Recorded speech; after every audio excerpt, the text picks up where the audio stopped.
Hello, all of you wonderful beings out there, and welcome to the stream. I am Razim, and this is Lost in Chaos Scar, Season 4, Episode 12, A Band Patient. This is one of our Pokemon Tabletop RPG campaigns being run with our custom Scar system. It is available for open playtest on our Discord, as well as over on itch.io. Go take a look at it, let us know what you think, enjoy. For now, we'll get started with introductions. First off, we have Conrad here, who is doing some 3D art. You'll see him in a few minutes after the beginning art scroll. And now, off to Enja. Alright. Hello and good day, everyone. I'll be your storyteller for this evening, Enja Lumareus. I play the allies, I play the enemies, and I orchestrate all manner of events that will be following our players today. Starting with, well, I suppose Rex isn't here, so I believe next in the order is Raharu. Hello everybody, I'm Raharu and I'll be playing Paz, the solo water type Sobble. On to you, Rob. Hello, I'm Marten Bob. I shall be playing Scruff, the ground ice type Swineup. On to the Zim. Hello everybody, I am Razim, and I am playing as Squirrel, the Dragon Steel type Lucario. Go ahead, Vane. Hello, I'm Taldirus, and I'll be playing Vane, the dark flying type murkrow. And as is usual, because it's been a while, go for the recap. Yep, alrighty. So last session, Pyro had apparently eaten an egregiously notable amount of hash browns, even for accounting for the fact that it was Pyro. And while walking around in the post-hash brown state, he came across a murkrow that was making a whole lot of drama in a very public place in order to try and get taken to a doctor. And so Pyro and Edge went ahead and took him to the nearest doctor, which apparently was a doctor that had already seen this murkrow and basically told him to get lost. He was not an accepted patient there. Which then resulted in there being a good amount more of looking around, but not before Pyro made sure to get more hash browns as payment for having successfully taken the murkrow to a doctor. At which point, Edge sort of gave a bit of a message to everyone to try and get at least some help with this, because on one hand he had an overly dramatic murkrow, on the other hand he had hash brown mode Pyro. So basically everyone went ahead and started to gather around in order to see what was going on with all of that and try and figure things out. However, Paz was off on his own semi-appointed mission, where he was trying to get Chomper's headphones from Greeves in order to carry out the solution that he wanted for that, in order to try and get it fixed himself. Which he did manage to get the headphones and took them over to his contact, who then proceeded to fix them. At least presumably fix them. At least visually they're fixed. And he also went ahead and put down a pretty large bet on the team, because our team has a pretty awful bet spread that just seems to be getting worse and worse. The guy isn't technically lying, considering that the main fault that he identified in our team was poor teamwork, which is kind of true, actually. Afterwards, we had talked with the murkrow a little bit more and found out that they had some body horror stuff going on, where they were capable of kind of removing their hat and there were like eyes underneath it, and it sort of explained why they were capable of seeing all of the magical stuff going on, but does not actually explain how they know what magic is, considering how rare that's supposed to be in this world for there to be like direct knowledge of it. He was able to just straight up identify that it was in fact arcane. So that is interesting. Vane had gone over to Sigmund's, who was provided their own sort of thing in order to even be convinced to work at this festival. And Vane had basically just gotten there and inside, and then, yeah, that was about it. That's where we left off at.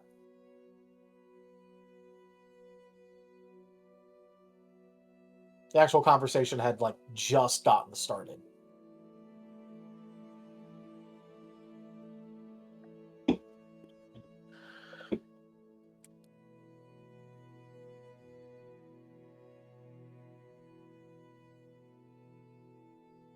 All right. And we do have some fan art here.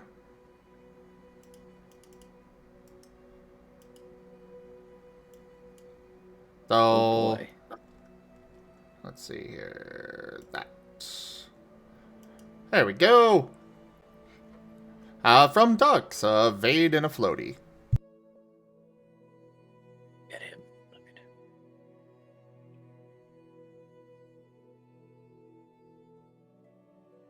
It is kind of hard to swim as a bird.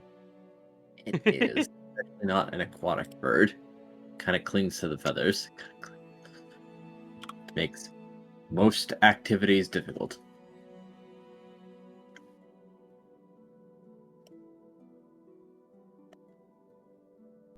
All right. And yeah, to the scene. Alrighty. Vane had gone on ahead to discuss with Sigmund. Yep. Because, well, with how pushy that murkrow was being, he didn't exactly want the guy to just follow him to Sigmund's.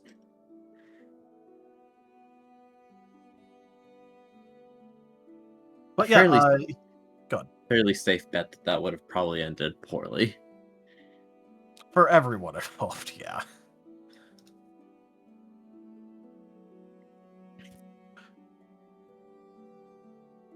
But yeah, Vane had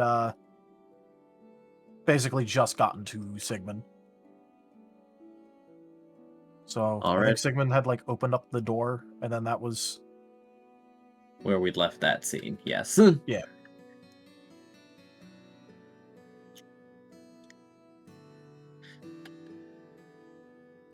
He'd just finished with another patient and was chewing them out and took their money.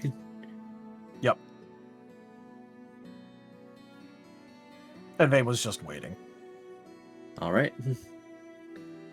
Because, well, Needless- you know, he's not technically there for himself, so, you know. Yeah. He'll ask if Vane wants to come inside. Might as well. Probably better to just have this conversation while, you know, inside. Alright. The door will close behind them, naturally. Yep. Vane is just going to sigh a little bit and then go, I feel like we come to you with these sorts of things quite often, but this one's interesting. I'm not sure I And- like interesting, but go ahead.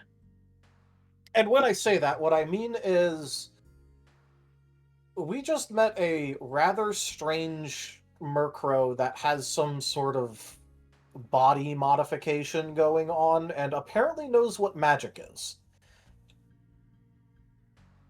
He has eyes underneath his hat. Sigmund is already frowning. And I kind of figured that if you knew what was going on with that, considering they know what magic.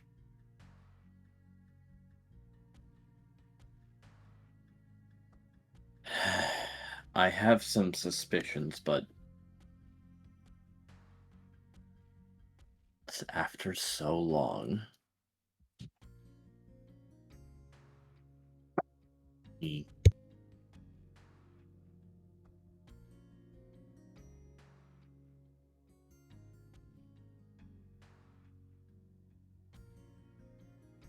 Hello? Bring them over, though I suspect that this won't last long.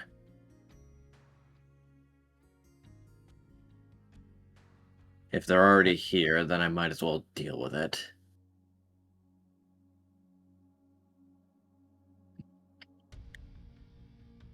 Have they Sorry, I have to interacted with swap a lot of my people phone for before a this second. point? My internet just went out. Oh, What was the last thing you heard? basically that if Sigmund had some ideas about it, and it turns out that he has some suspicions, but only suspicions. It's been so long. All right. Vayne's just gonna go. Yeah, I figured that considering they knew what magic was, you were the best chance of maybe knowing what's going on with it, because I'll be honest, I don't know what's going on with that. So whatever idea you might have is automatically going to be better than whatever I can try and guess up. Because I don't know what it would take in order to give someone 3 eyes and disconnect part of their innate body in a way that's still connected to them.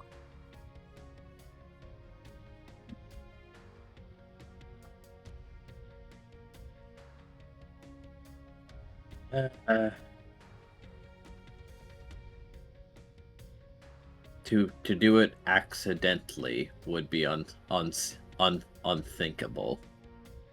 Accidentally being the key word.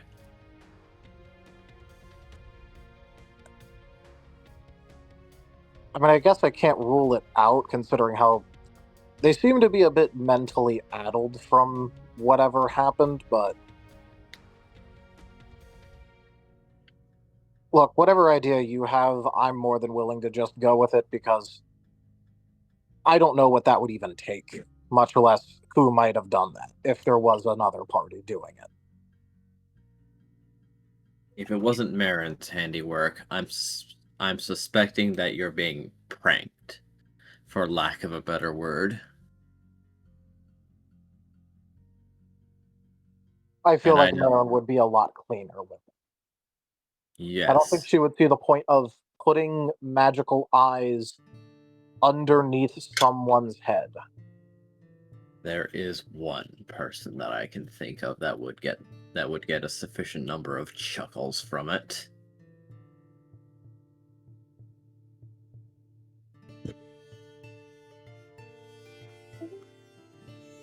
Whoop, hello. Well, it's not exactly anyone I've met, so I can't exactly make a guess about who that might be. Based on you alluding to the fact that you know who they might be. Tal, Is it you're just me or sounding is far Tal from very your mic. quiet? Okay. Yeah, and we lost Rob. Oh dear. So we've established that you do have an idea.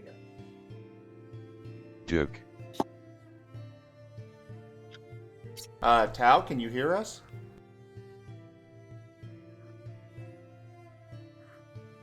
I don't think he realizes that he reconnected on his computer. Potentially not. Tal. You may have just realized that. Let's check. Can you hear? Hello.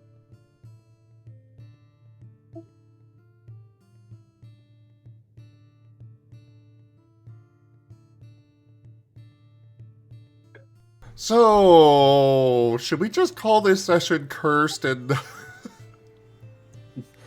Let's push ahead since we're already here. We'll do as much as we can and I'll take over Scruff. We are having all sorts of issues. Also, my actual internet is back, so that's why it was acting weird on my end, because it apparently auto reconnected me back over here. Yeah, that's what we thought would happen. We're having great time here, folks. We're just having all the issues today, apparently. Indeed. This is the kind of professional quality you can expect from blank. expect from, and then it just like crashes again. Oh. Well, we have a Gimund now, so. Hey. Hey, Gimund. We're back up. Well, do your intro. Hey, I'm Gimund, and I play Pyroclast, the sometimes dark, sometimes ghost, fire charmeleon. I don't know what I've joined into. Technical of issues this chaos. session. A lot of technical difficulties.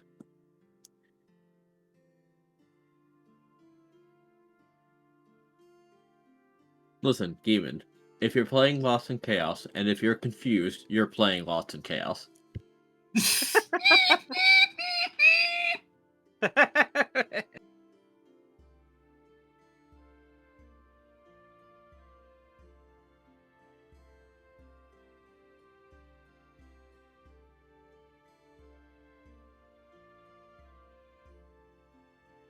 It is quite literally in the name.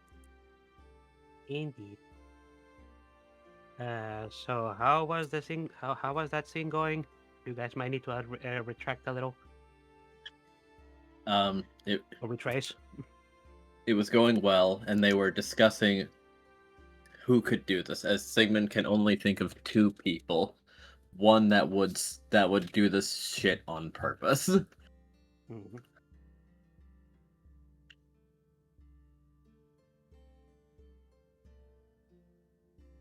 Yep. And Vane was basically just waiting on Sigmund to explain whoever the other person is because, well, Marten would probably be a lot cleaner with this.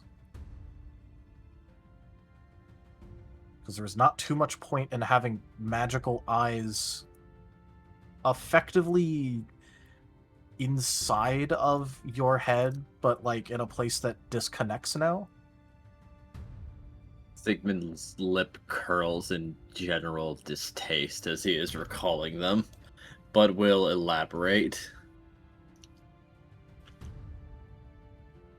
You're aware of portions of my past, yes?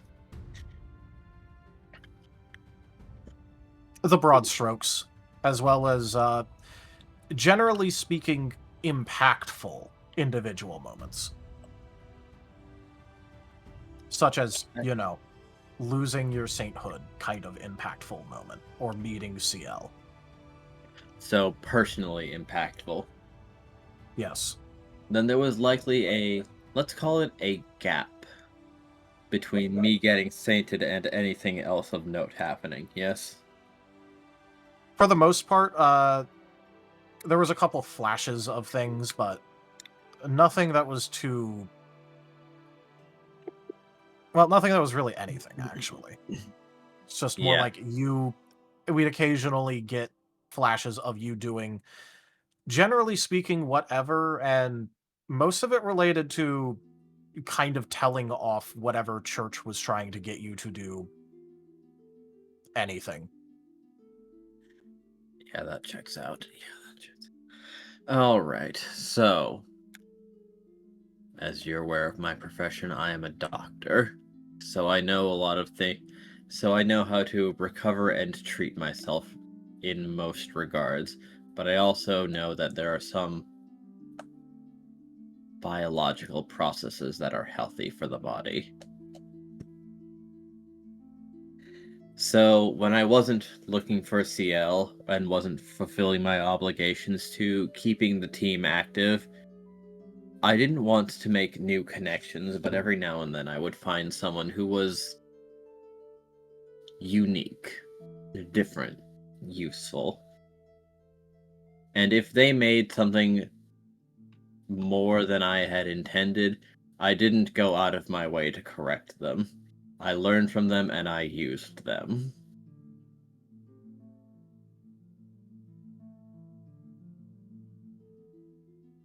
So I can make some guesses, but I don't exactly need to hear your justification on anything. I don't particularly care. True enough.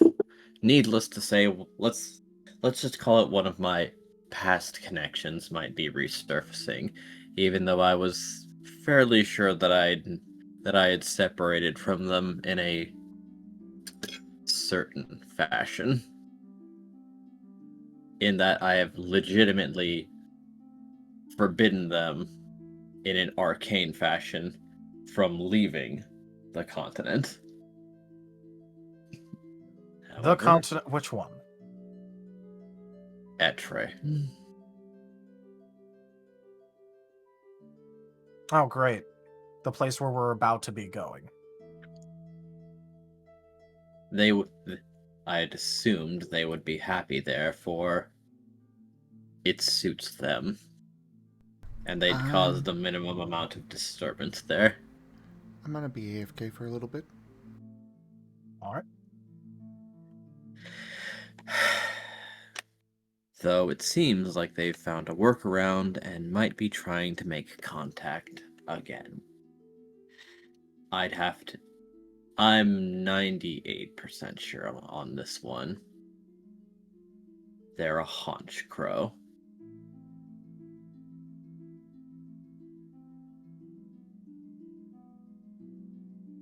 And I'll just call them an old chosen. Much like some others you have met. So just to check on a couple of things. First of all, I'm kind of on the lookout for some Yveltal cultists who are supposedly here at this festival. Would they happen to be a Yveltal cultist? No. Decidedly not.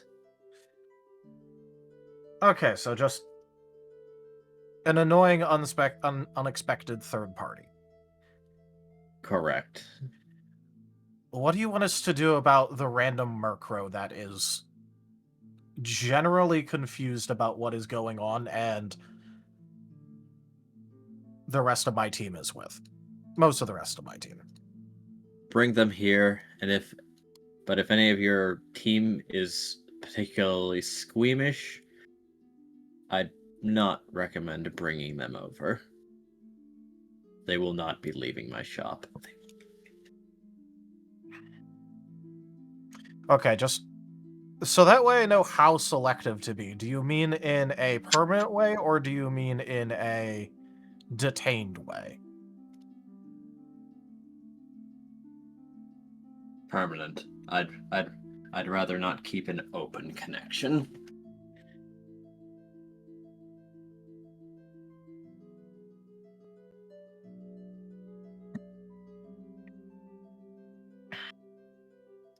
Well, actually, if it's what I think it is, it won't actually be all that messy. What I'm suspecting is the case is that is, for all intents and purposes, a reanimated corpse with that has forgotten that it's dead. So I'll just need to pull some strings and let it fall apart on its own.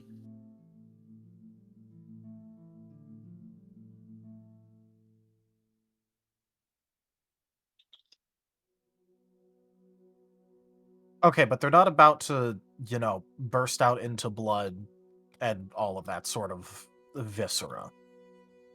No, simply the magic hole that's animating them will stop animating them. But if the top of their head is removable, that might be of discomfort. Well, they already saw that part, so. Oh, well then, no, should be fine. What is it with you and meeting necromancers? It's a field that I'm not particularly skilled in. So when I see someone that is skilled in it, I think, hey, that's useful. Do you know magical specialist in any other field? A few. I needed assistance when it came to healing. And Marten is a doctor, but she is naturally more empathetic than myself, so I needed someone more I needed someone successful that was completely non-empathetic to use them as a basis.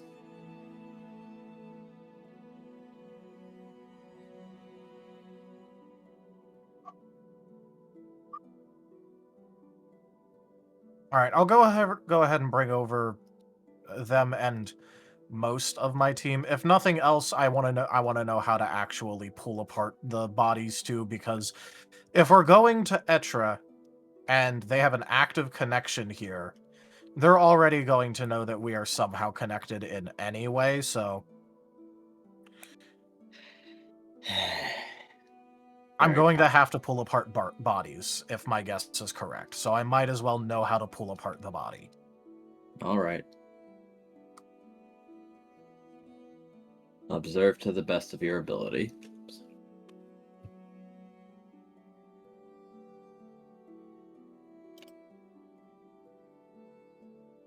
Luckily for your rate of knowing apparently a lot of necromancers, I'm not actually all that interested in necromancy, so... No, I would imagine not.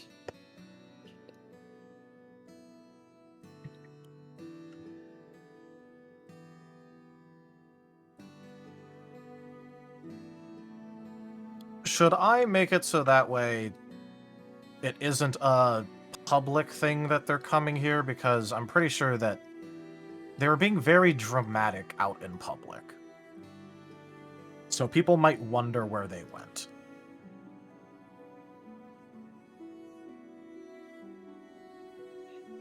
If such questions are directed, just send them towards me, and I will inform them that they are undergoing a surgery and are not to be disturbed.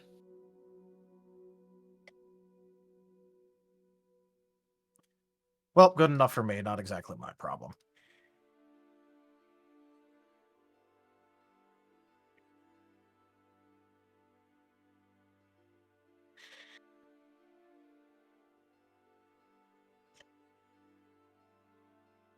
Alright, I'm gonna go figure out which of my team I can actually bring with me for this. I guess I'll invite Team Darklight along as well, considering, again, we're all going to Etre together. They should probably at least have the opportunity to know what this should look like.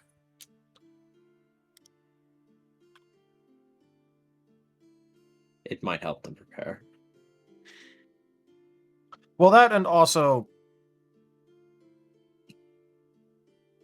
Pyro has some sort of special sight, and if he's able to figure out what a dead body that's reanimated looks like from a distance, that'll help. I'm going to try and learn the same thing, but I'm generally busy. That makes sense.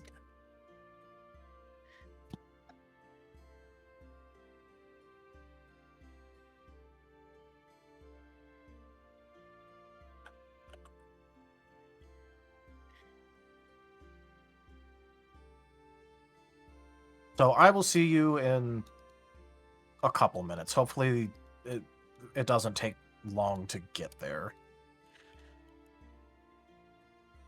And by that I mean more getting them to stop being dramatic and actually follow. Sigmund will open the door.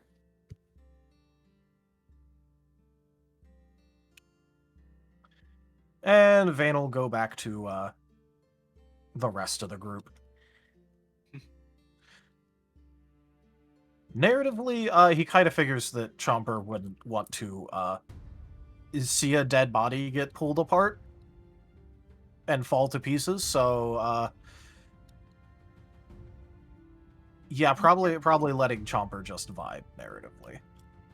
Sounds right. But for everyone else that's there,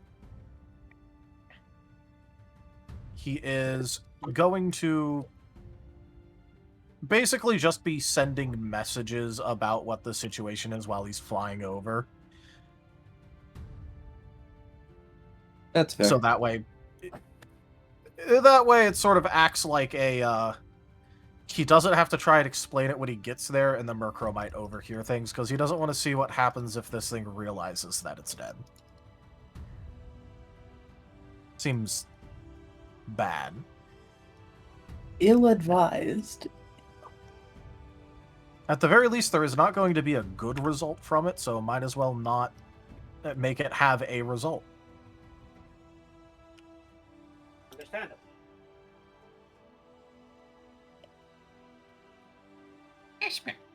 Hash browns. Alright, he's still like that. Alright, he's still.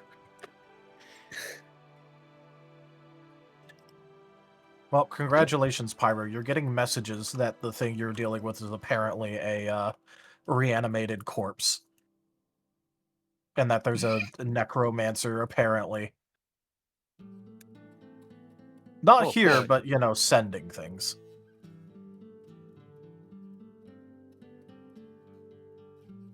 There is now in the messages just an image of a zombie hash brown. Edge, what the goddamn? Veda's just gonna take a second and then legitimately just type out a message going, where do you find these things?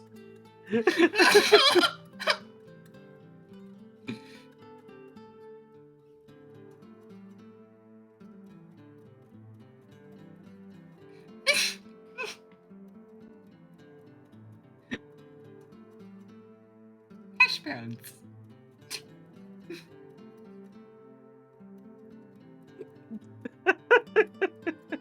I know you're not connected to an internet here. This means you had this.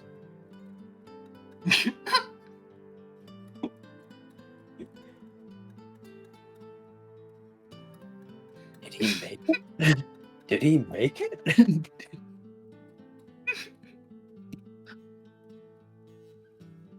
I think he Probably. made it. I think He he probably made this.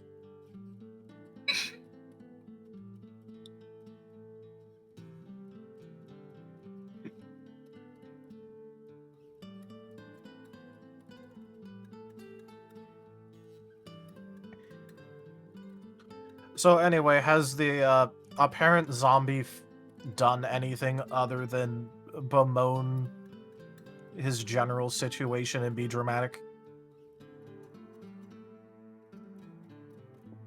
also would answer this one as no, he's been fine. Well, as fine as someone who really wants a lot of attention could be, but we've just kind of kept him talking about things, and he's very happy to do so.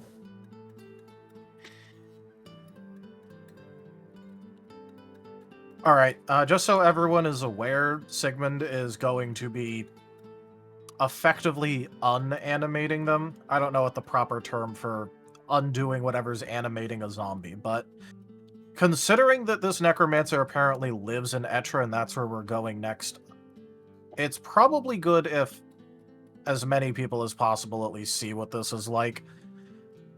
Probably not Chomper, though. He doesn't have his headphones and he's going through things, I think. I don't think he'll take well to seeing a dead body get, you know, undone.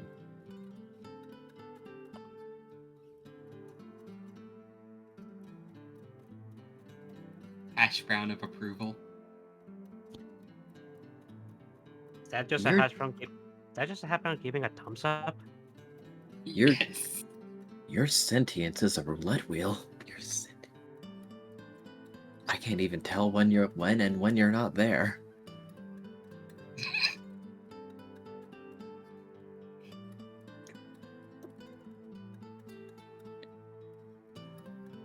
Your sentence is a roulette wheel. I like that sentence. Kanta is truly baffled by what by Pyro's state of mind. Is he taking in information? Is he not? I mean, given by the zombie hash brown thing, he's taking in some information. It's his output that seems to be throttled. Fascinating.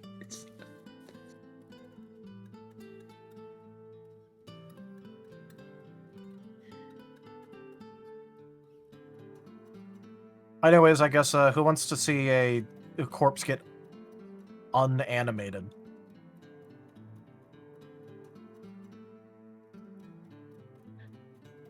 Paz just responds with a thumbs down on the chat.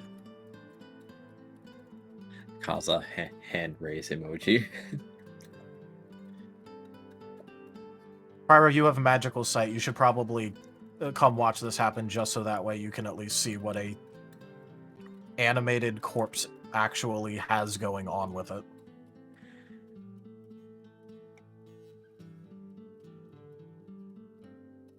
There's another hash brown thumbs up.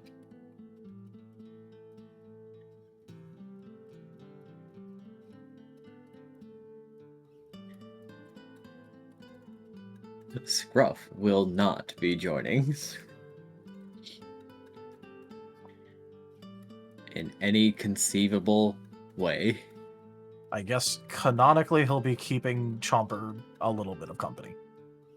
Yes. something.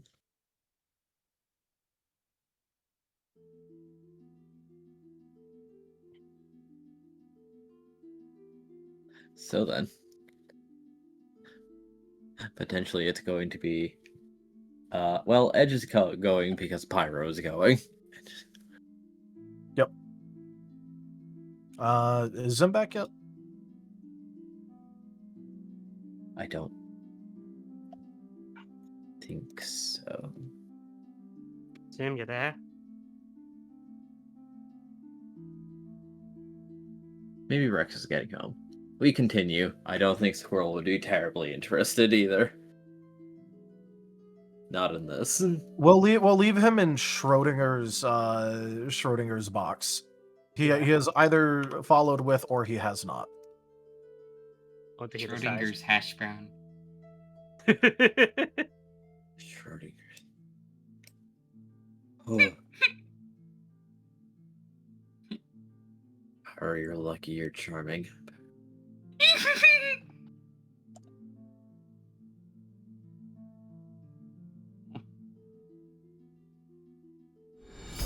Truly, this is Whoa. the dankest dungeon. You don't think you got $5 hash tables? Razim cool. Well, that one was directed to you at the very least. Well, since Zim is away, I guess I'll just do the little thanks. I don't thank you for your generous donation or tip of $5 towards the tip goal of bombs in my floor. Yep. And it looks like that is the first tier completed. Yes. I wonder what I'll ever do about that. Well, Chad, if you're wondering what that's about, the tip goal, as you complete it, we will find out more. Yeah. Sprouns. There you go. I've done appropriate shilling. Yes. Nice. It is complete. It is... The shilling is complete.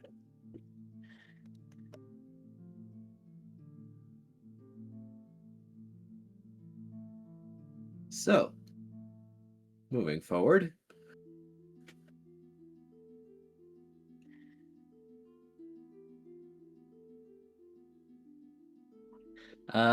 So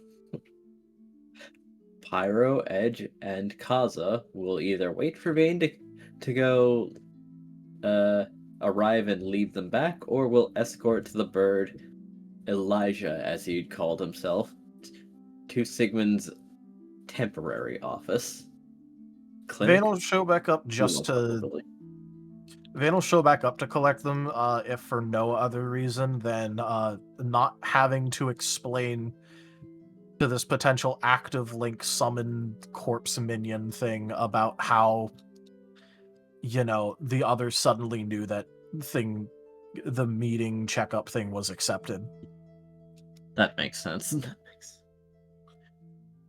If he wasn't worried about that, he just would have, like, you know, had them take it there. But he'll have to explain this, kind of, so. Yeah, that makes sense. Might as well not, if at all possible. Yep.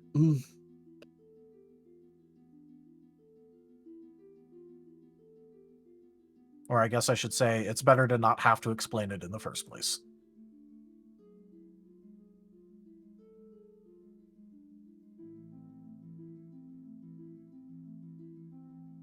So, yep, I guess he'll just go ahead and fly back and then just go, all right, Elijah, it looks like the best doctor I know is at least interested. So congratulations. There will be another doctor that will look at you.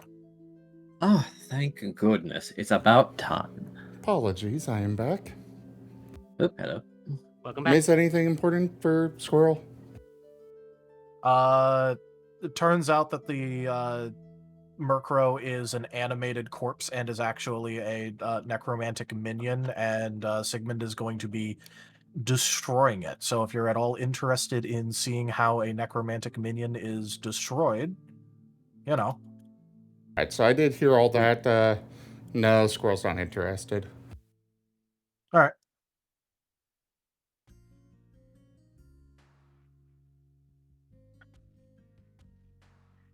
In that case, the only other thing was Ido tipped $5, and then I did the thanks. Thank you, So Ido. first tier, the tip goal is completed.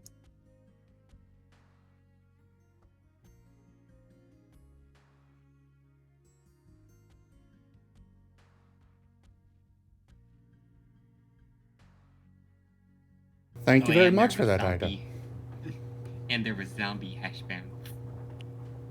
I don't want to know. There's a reason why I didn't mention it. He said things that might be important. Unfortunately, I don't think the zombie hash browns qualify. No. No, they don't.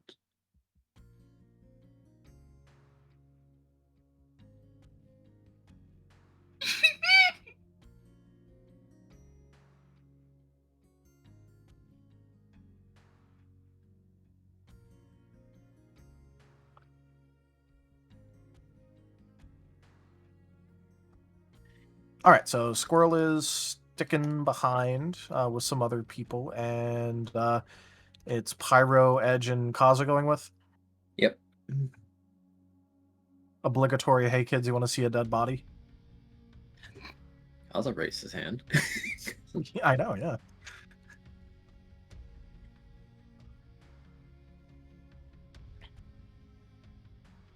But yep, Vane is just going to lead Elijah towards where Sigmund is. Which, luckily for Sigmund, isn't even Sigmund's house. It is just the clinic he demanded here in order to have this. So this isn't even a permanent residence. Yep. Hashbound.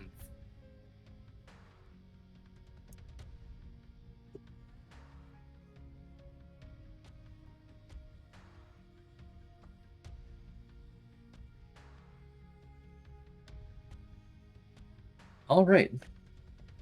Letting them inside. Sigmund closes the door behind the group again, but the murkrow looks at him and for the first time seems to shut up, as if blue screening for a moment, and steps inside until the door is closed.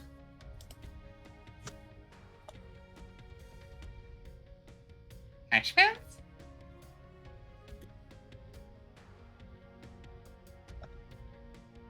All right. Here we go. The murkrow in the shawl taps their talons against the smooth wooden floor.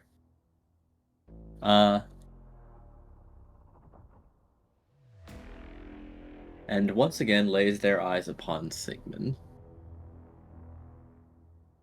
almost as if recognizing that something was wrong here, and they stiffen slightly, their head turning from side to side and fidgeting almost, feathers puffing and smoothing and settling back down, as you witness their eyes being overtaken by the color of purple. and smiling. A very different smile, as their presence now feels extremely different.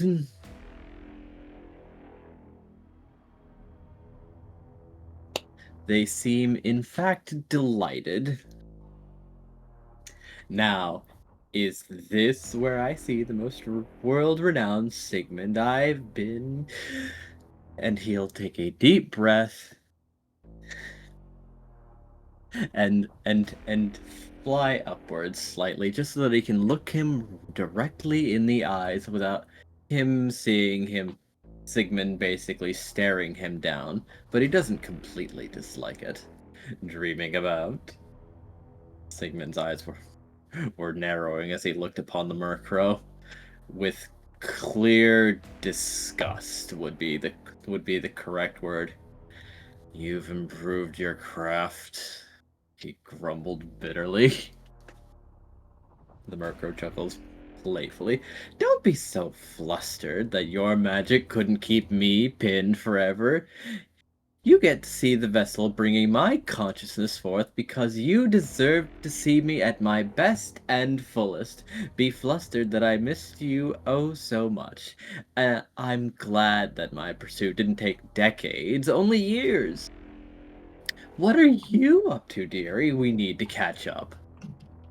The dreaded and disgusting murkrow had tried to perch on his shoulder, but Sigmund, let's say, introduced his hands to ensure that there was a reasonable distance between them. There's too much to cover in one day, even if I was inclined to spend even one more minute in your company. I agree, but one day? Is that what you believe this would be? I know where you are now, and I have the means to contact you. From what I've seen in the world below, I quite like it. If only the real me wasn't stuck up there for now, but what's this? I have a doctor that could cure me before, and I know him quite well, too. What are the odds, dear Sigmund? Now, if that doesn't sound enticing, I could add some catches.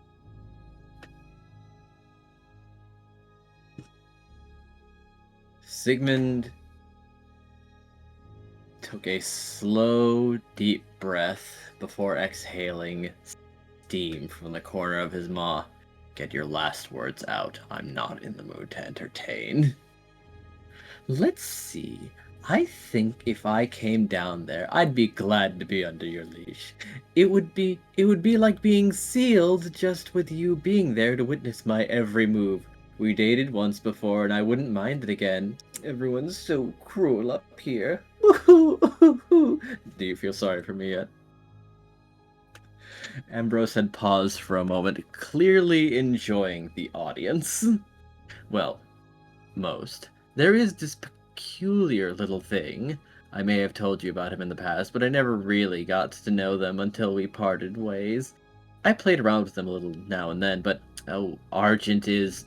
Oh yes, you said not a minute of your time. Think about my offer before my next visit, or hopefully your visit to me. Oop, Pyro made a roll.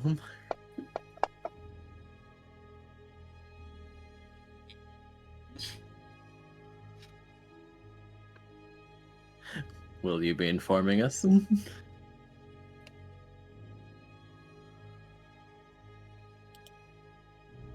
is him more, subtly soul-sucking the murkrow after the purple eyes thing.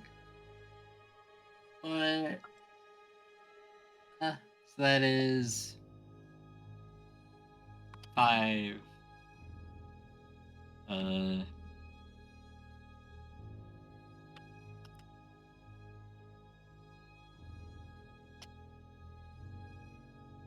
All right.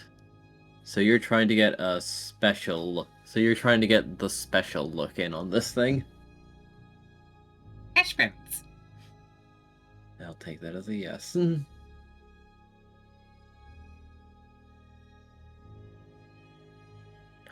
All right. Here is what you see. what you see. Oh, hello. What's the Rex? It's the Rex. Hello. Hey, Rex. Hi, it is I, the Rex Strider. I'll be playing Chomper, Firewater type for Crocodile. Hello, continue. Intro number 2 complete. But yes, Pyro, here's what you witness. You see, or rather, specifically, what criteria were you looking for? I was just generally curious because glowing purple eyes like that isn't natural.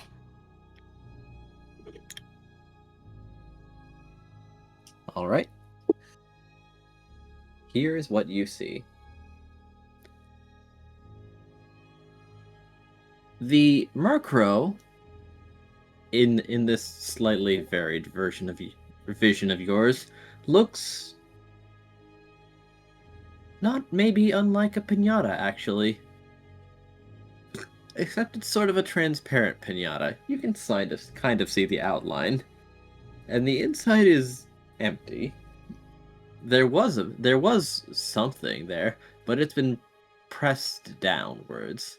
And there is a much larger thing inhabiting most of it, except it's too much, and it's kind of outside the murkrow too. Like a cat trying to step into a box that's too small. The rest is just kind of sitting on top of it, but looking quite content.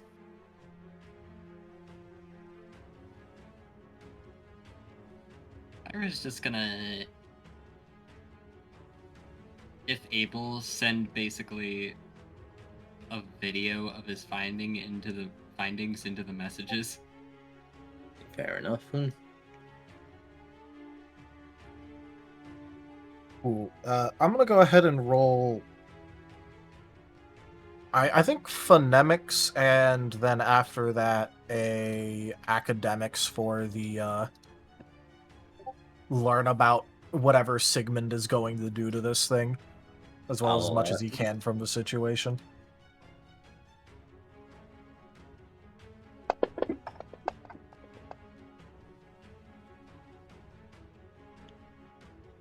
I'm gonna see what the other one is first. It's the same amount of dice, so.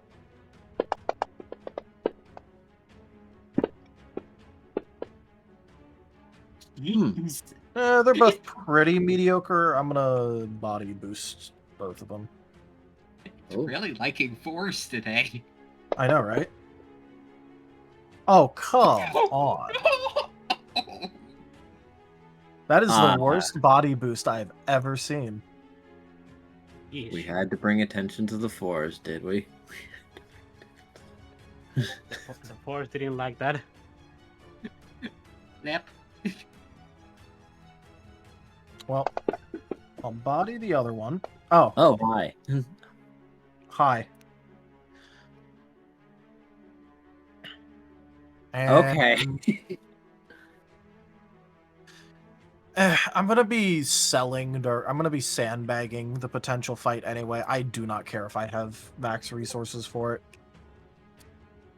I'm just gonna willpower that first one.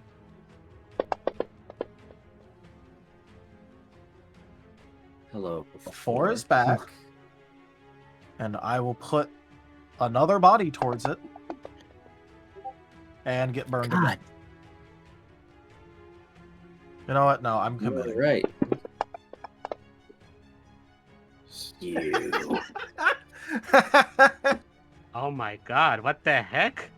I've never seen such bad towel rolls. It does not want to let me get my phonemics in.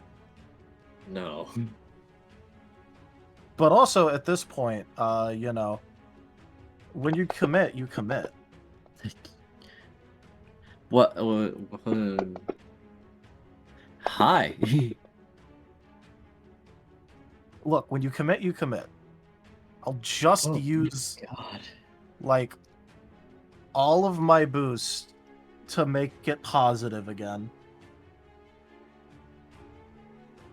Feel the backhand of justice! Hi.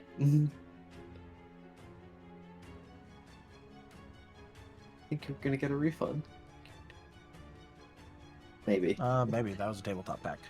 Anyway, so that was 1, 2, 3, 4. You're at 5, 3, I think. 2. Yeah, I'm at 5 now, so it went up. It did. And it took like all of my boost die, but I did in fact make it so that way it went up. Yes, Up. it did.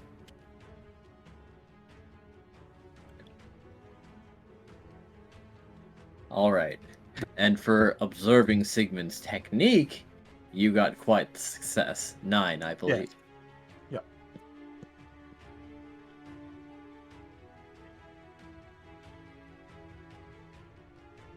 Look, when you commit, you commit.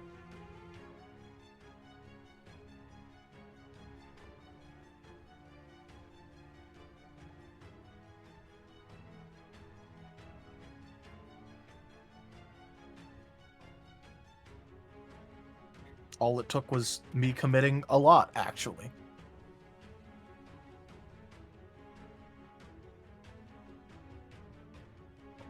Sigmund is going to reach into his pocket, take out a silver casing, and produce a cigar.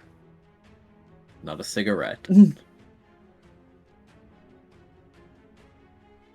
And he's going to cut it, light it, and take a deep draw before exhaling a dark, thick smoke towards the murkrow, who is starting to cough once more. But something starts to shine from the smog. It is the outline of a stopwatch.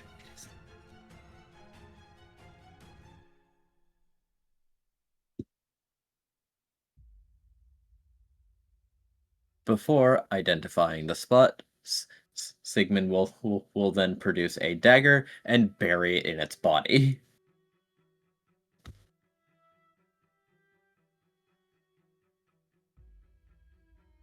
And then withdraw the knife just as quickly, with curiously no blood.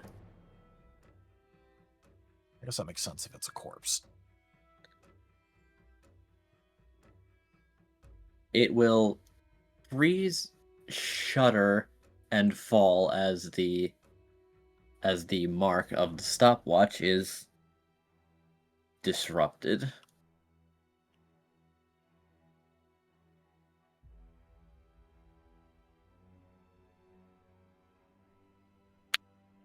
Well then, that's that. So, Ambrose knows where I am now.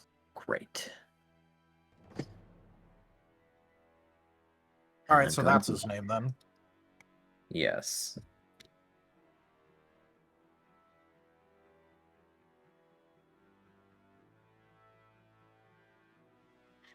Well, technically, he knows where your temporary clinic is, but I'm pretty sure that's not what you meant. Not particularly, but I'm going to be here for the next few days since I was wrapped up in this festival garbage.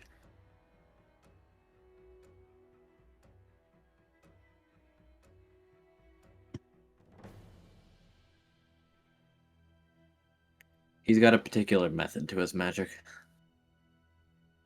It all centers around his watch. So if he asks you to look at it, just assault him. Just assault him immediately.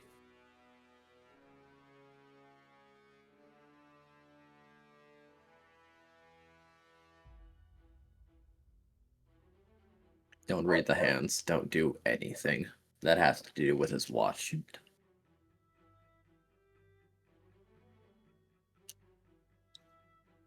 Hash browns. Are you drunk? He might as well be. He's still intaking information. The only thing he'll say is hash browns, though. Hash browns.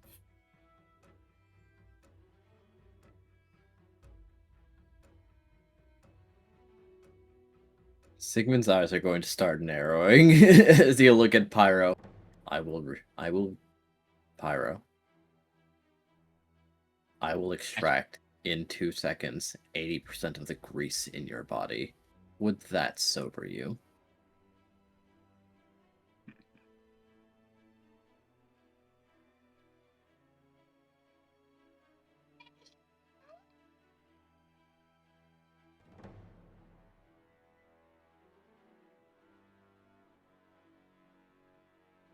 It will be sudden and it will be violent, but you will survive. Hash browns is gonna back away slowly. You said hash browns is gonna back away slowly. There is no pyro, apparently, only hash browns.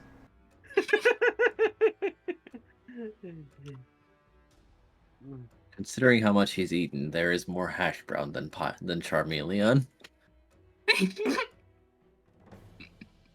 Yeah, well, Vane doesn't have that issue with coffee skill issue. Yep.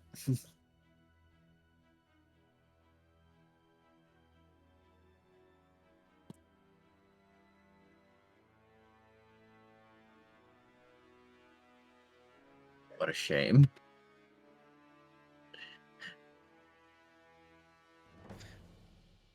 So, did you need anything else? Or did you have more questions to ask me? It was mostly about this, but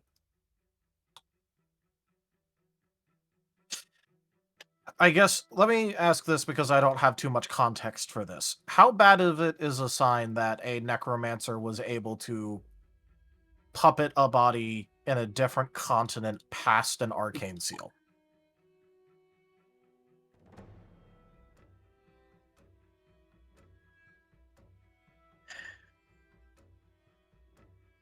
The seal was only to keep Ambrose, because formerly he didn't have the skill to operate something so remotely. Not like this. So he's either made new magic or he's found ways to improve himself to operate it at such a distance, or rather let it roam free and, upon meeting certain criteria, assume control. So let me ask this. On that seal you made, was it the entirety of him that you locked away, or was it just his body?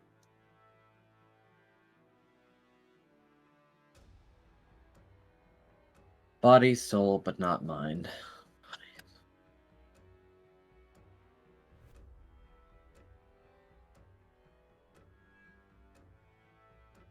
I was in a bit of a hurry to be done with him. Yeah, I was having to be very quiet during all of this because I didn't want him to look over at us. No, he might not have looked over at you, but he was enjoying your presence. Well, yes, I more meant I didn't want him to know. On the off chance that he wasn't aware of things until he took over, I didn't want him knowing who we were or how important we actually were to things, because otherwise he's not going to leave us alone at all while we're on Etra. True enough. I guess we'll just have to see how much of the former puppet's information was actually relayed to him. I'm just going to assume that he knows who we are now. There's a non-0% chance. Hash browns, hash browns, hash browns. As Pyro is pulling out a map of Etre. I'm not I'm not certain how to deal with you right now, so I'm just going to stop acknowledging you. He's trying to ask where on Etra he might be located. Oh, okay. Were I to pick a spot for him, since I didn't seal him in a particular location, but knowing his preferences, I'd expect he's not too far from the shearing cliffs.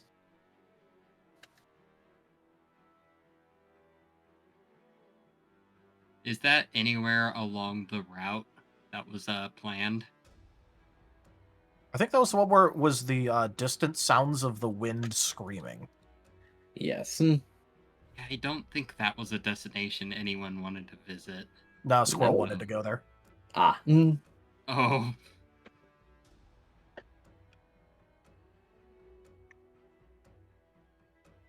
That was the one he said he was interested in. So an optional destination, theoretically workaroundable.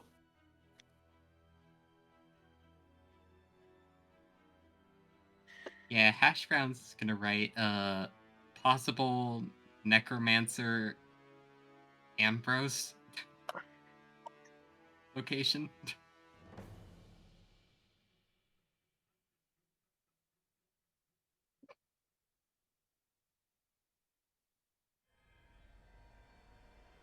There may be a hash brown drawn next to it. Of course. No one looks at that map except for him. That's Pyro's map anyway.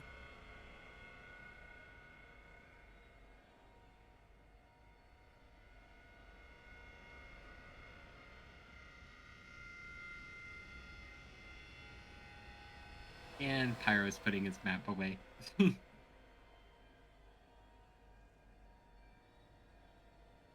Hash brown.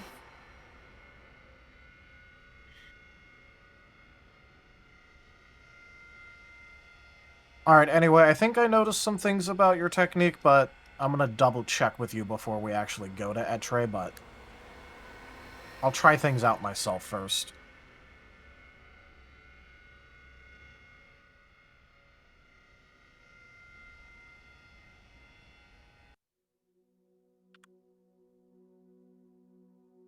That's reasonable.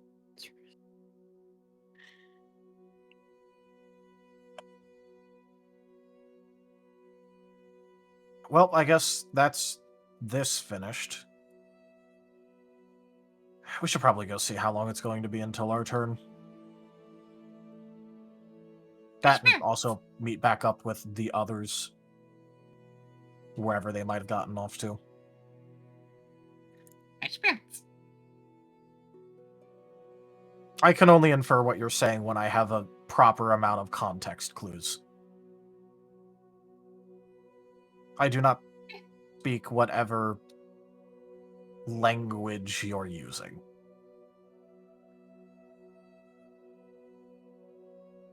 Hash browns.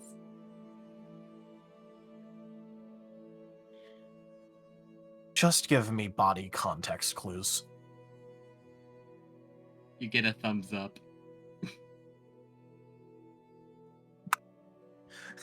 As Pyro finds out that Vane can't actually understand what he was saying, he's just able to guess.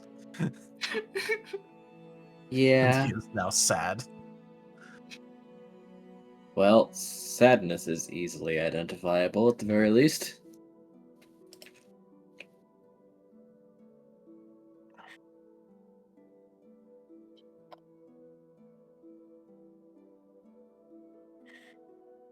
Vane would ask Sigmund if he has any other crazy exes we need to worry about, but also, like, he doesn't care. That's fair.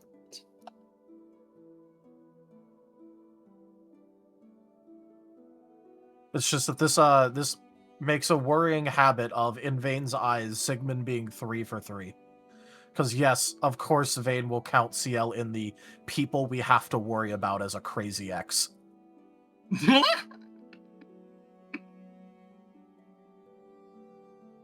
Sigmund will accept that.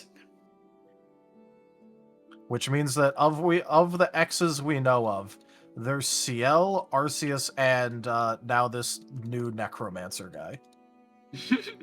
Don't worry. He has awful taste. Don't worry, there's only 4 more.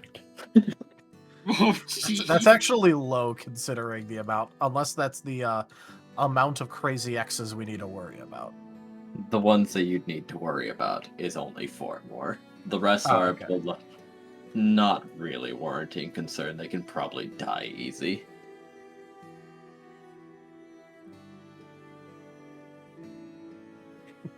They're very killable. Probably. Vane feels vindicated, and well, Vane would feel vindicated in his desire to ask, but he also figured that hearing about it wouldn't actually help at all. We already know that there's like problems that we're gonna have to deal with by associating with them, so.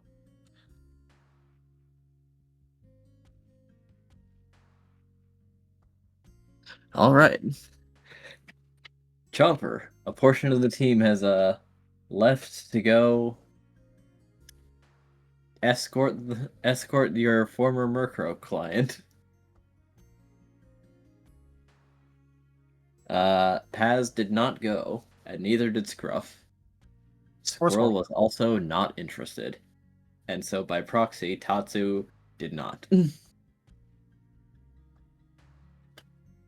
Gotcha. So we're kind of split around a little bit. Yep. Into two teams.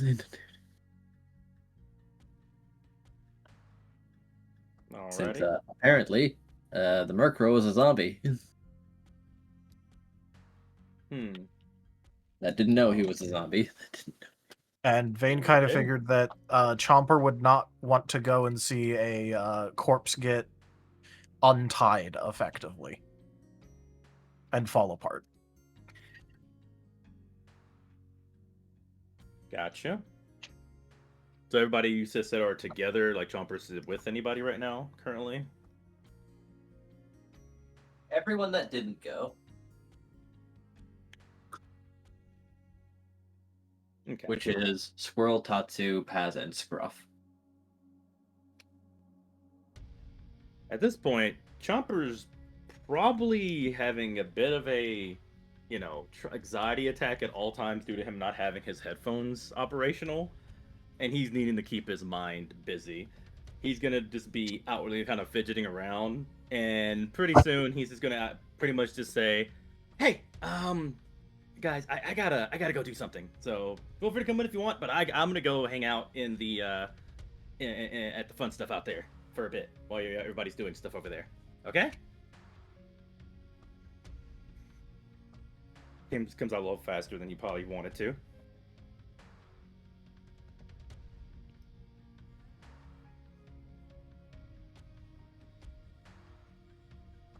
Tatsu looks curious, but nods.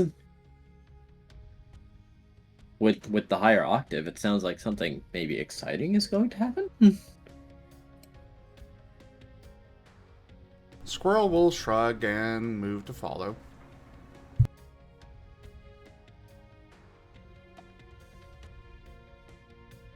Alright, anybody's welcome to come with. I am just gonna go do stuff. And hey, you're coming with, Squirrel? Sure, come on.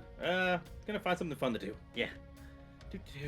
And Chomper's gonna go off to the, back to the games area of, the fair stuff still going on, right?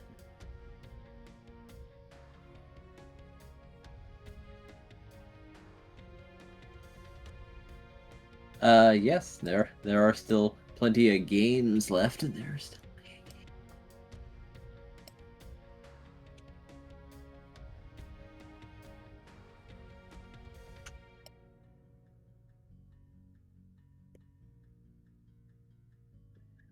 Alright, Chomper is going to be doing that, I'd say. He is currently having a bit of a rough time not having his headset, and he is obviously looking like he's just trying to get a dopamine fix right now.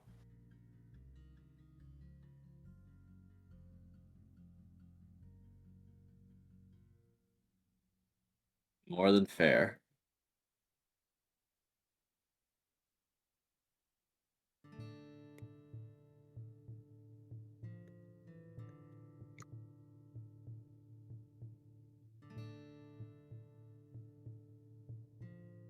If Squirrel's following, Tatsu will also.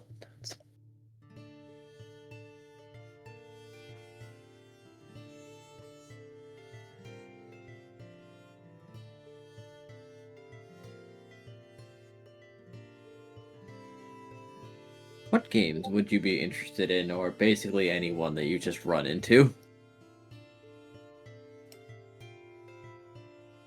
Yeah, just whatever games are available.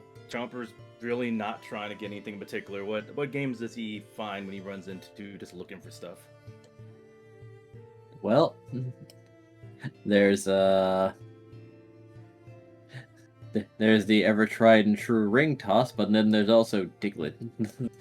Diglett Doug Trio Frenzy. It's Was it like a basically whack-a-mole? Yep. Try and get them because they're fast. No, definitely that then. That feels more gamey and it's a lot of, very high stimulation thing. They're going to ask you they're going to ask you low, high, or frenzy.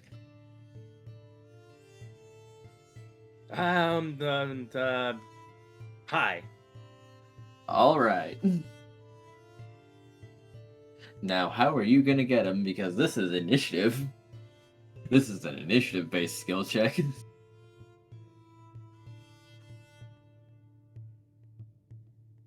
I guess I'll be rolling initiative then. Yep, 5 times.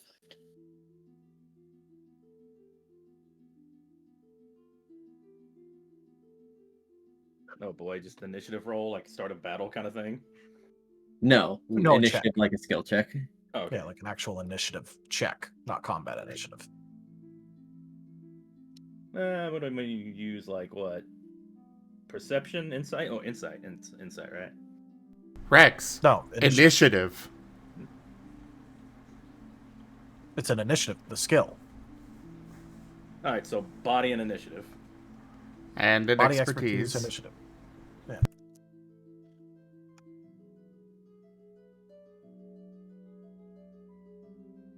So expertise. Any expertise Perception? you're using, though you'll get an extra one if you use instinct. The expertise is from the expertise list.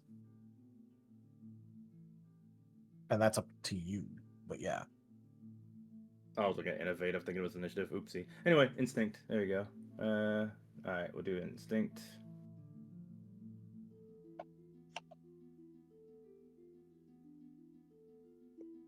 Damn, just started doing stuff. I got a Rex at me. Oopsie. Let me roll my dice. Could you roll my dice for me? I don't have Fantasy Grounds loaded up. Oh, okay. How many dice? 8. All right.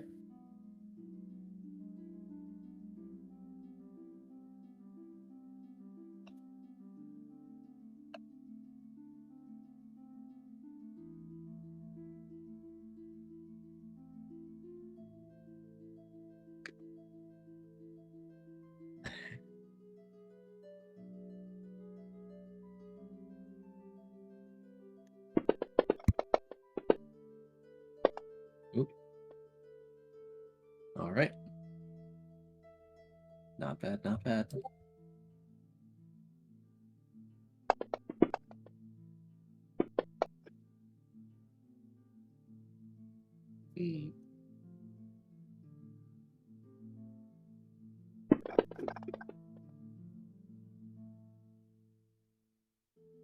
Oh my.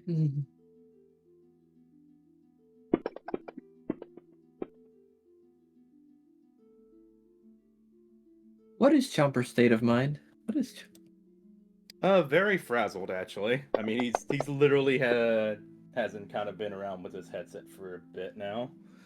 Understandable.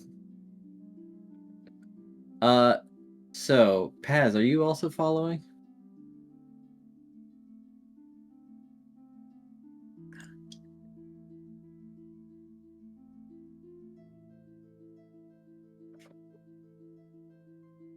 Raharu. Testing. Yep, Hello? we can hear. I was muted. Whoops, sorry. Oh. All right. And Well, I said that Paz wasn't with the group to begin with, but Paz is coming to the area. So yeah.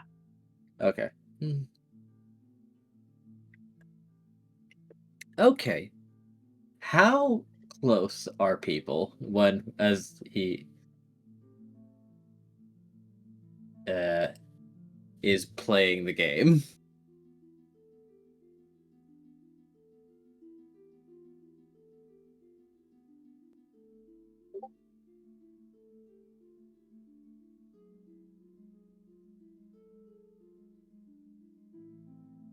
Squirrel, are you standing close to Chomper as he's playing, as he's basically playing Whack-A-Digglet? Probably not. He'll be standing off to the side, away from the crowds.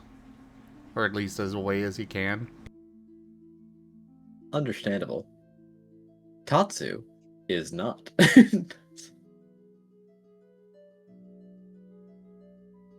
Mostly because he doesn't understand that this is a single-player game and he wants to catch Diglett.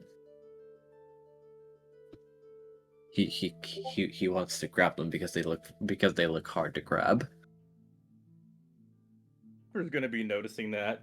Tatsu, well, hey, ooh, is there another, there's another whack-a-mallet, right?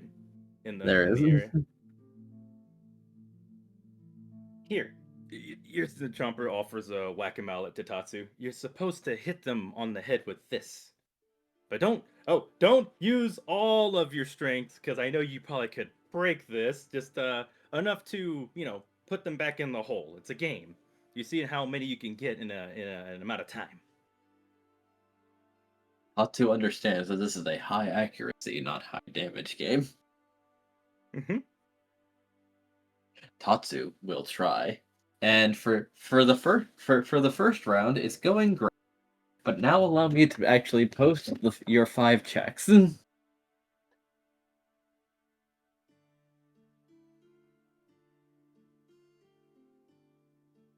All right. So So roll prepare. again for the check. Oh, where's my notes at?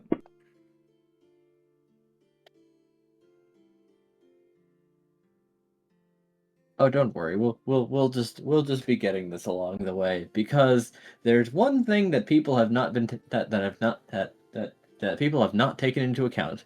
You haven't really kept an eye on Scruff. No one's really kept an eye on Scruff, actually.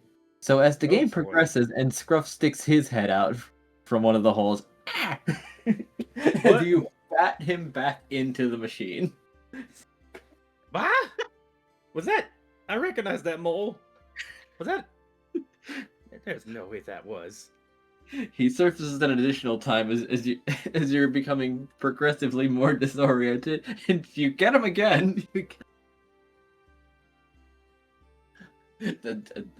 A deeper indignant squeak as someone is beaten back into the Whack-A-Digglet machine. That Diglett was wider and fuzzier than a Diglett should be. Wait a minute.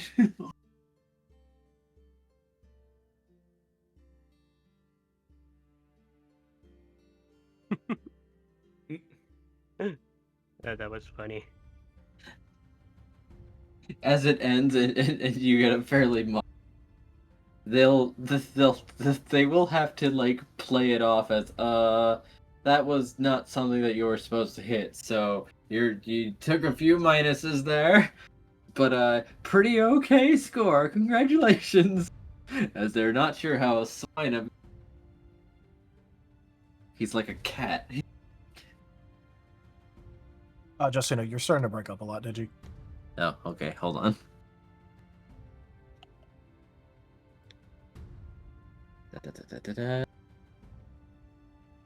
Better? At least so far. Alright. They're not sure how a swine have got in there, but they're trying to play it off.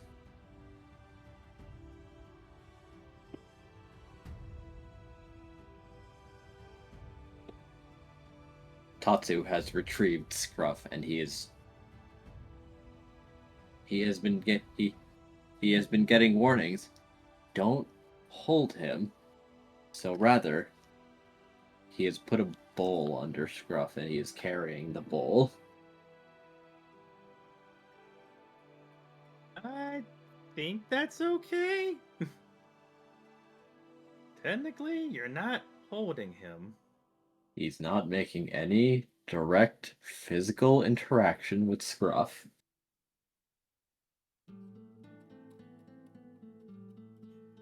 He is looking over the squirrel, unsure what to do from here.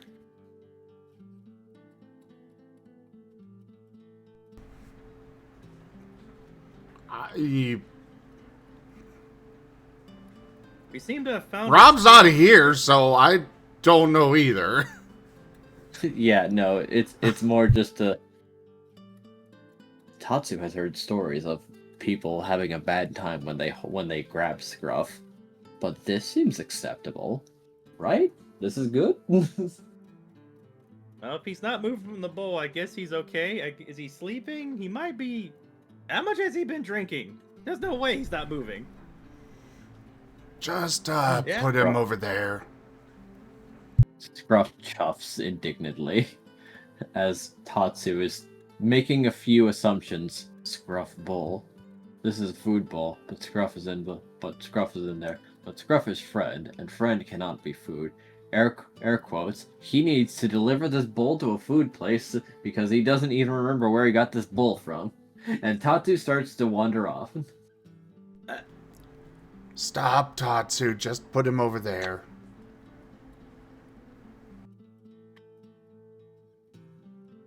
Tatsu stops and puts the bowl on the ground.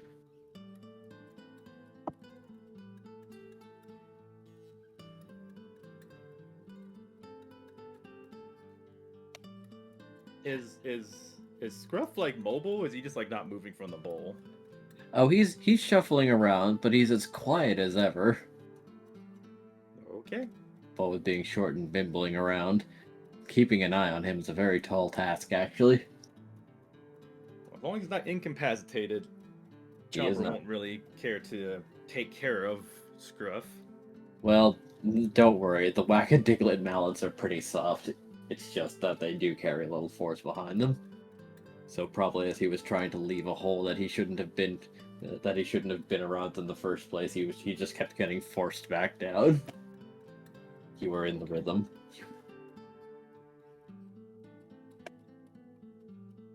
Chomper's going to address Squirrel and Tatsu. Okay, well that was fun. I just need to keep doing stuff. I just feel myself getting a little bit, yeah. So hey, what would y'all want to do? What would y'all want to do next? Tatsu wants to play Whack-A-Diglett again. He wants the low thinking strike everything game.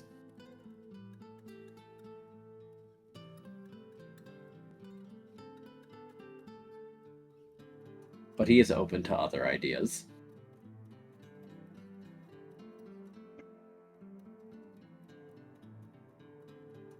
Chomper still has the question open to anybody. But if left to his own devices, Chomper's going to keep just wandering around playing the different games and going to the next thing. Okay.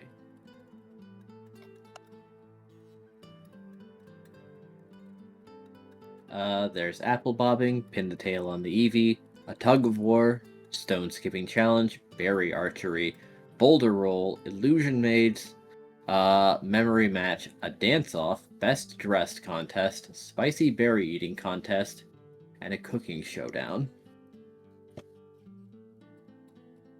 Ooh, a cooking showdown. That one sounds interesting. Okay, out of everything I'm seeing, I'm thinking either the tug of war or the cooking showdown. Because maybe I can win.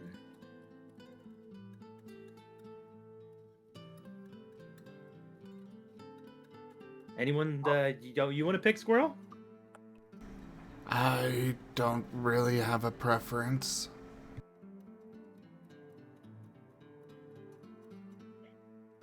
All right, I'm gonna do one that way you two can join in on, because I don't know if you've done any cooking. I'm pretty sure no. So let's do the tug of war. Tug of war.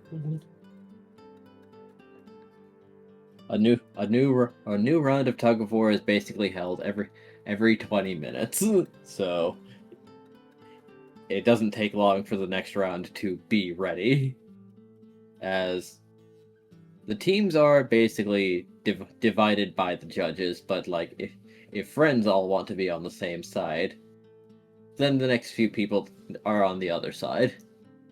Basically, the number of people is always the same on either end. The the quality of other people is not measured. Chomper gets immediately into position and starts getting ready. It's like, okay, what do we do? He's got to pull the rope and pull the other people on our side of the rope, right? Right? That's correct. Let's do this. Get the red marker on the middle, over to this marker, and you win. If they get it over to their marker, you lose. Ready, set, go. Strength check. Athletics check, but yes. Athletics. Exactly. Body athletics.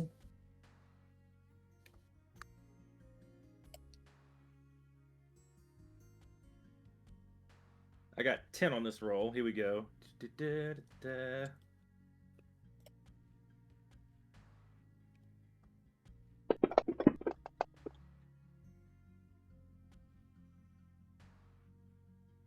A 3.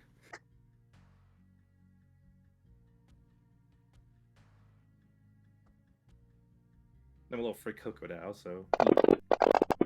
Go for it.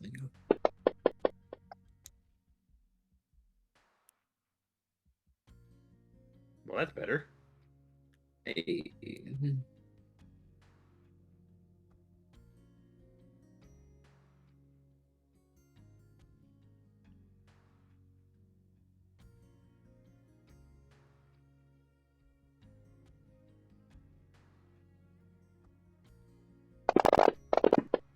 So the first one was squirrels, this one is Tatsu.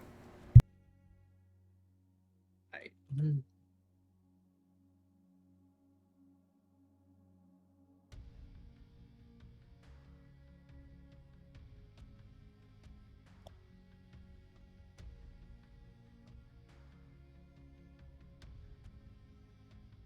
All right.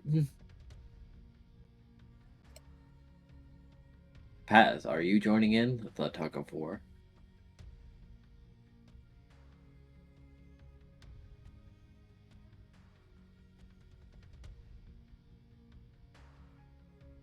Is he muted again? I'm not muted. Sorry, I just left my desk for a moment. Not Paz is not joining the tug of war, but he is arriving at the scene. Fair enough. He will witness. Mm-hmm.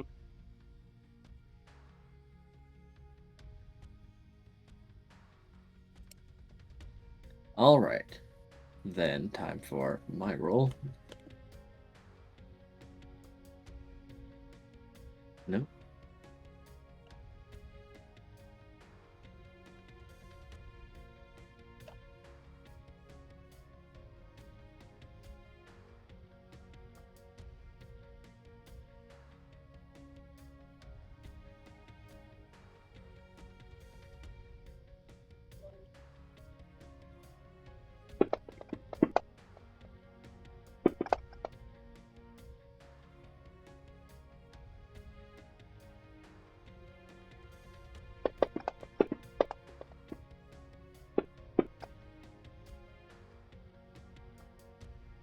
All right.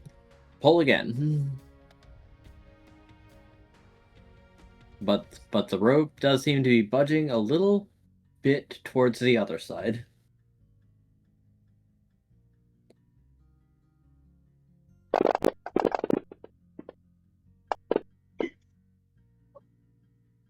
Hey.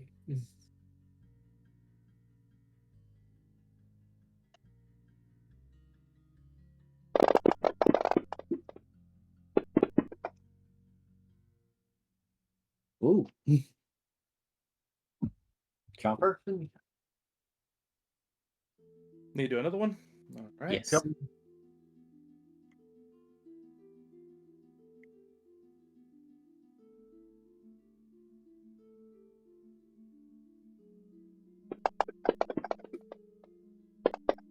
Oh. Okay.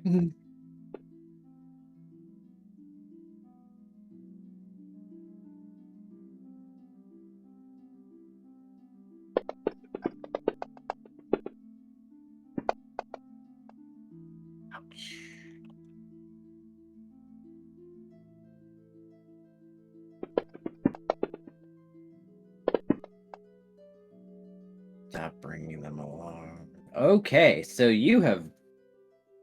Let's just say that there was lots of ones and not many of them had zeros, but there were some.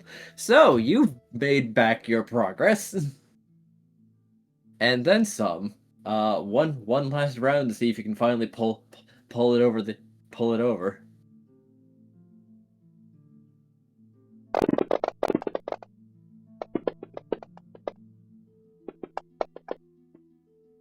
Oh.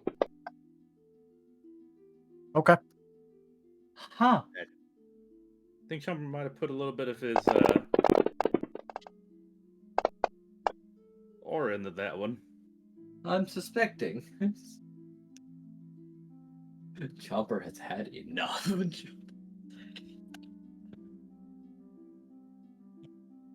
Okay. Okay.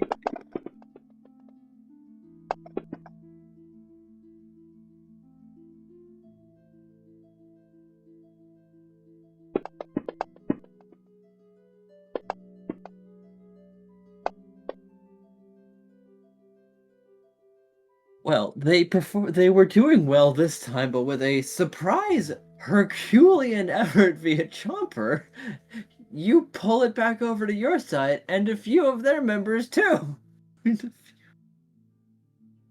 As the rope has strained like it's never strained before under the efforts of a Fuecoco.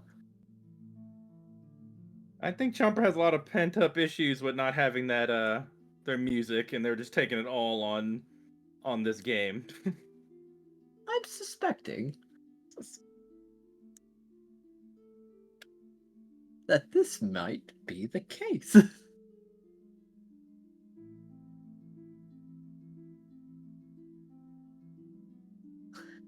maybe a clue that Chomper might be going a little primal. As a treat.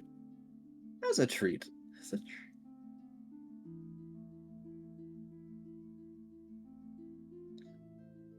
Chomper is heavy breathing after this. They are not waiting for the next thing. They're going, all right, I'm going to the next thing. That was awesome. Cool. And they just run off and go off to the very next game. They are not picking a direction. They are going off to whatever it is. You can pick, Digi. They've already ran off. All right. They ran off. Okay. They have run into... Let me roll a dice for this one.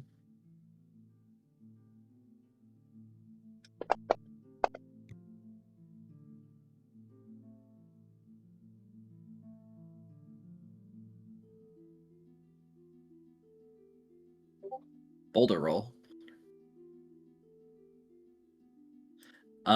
Now I'm going to ask for perception checks from Tatsu, Squirrel, and Paz.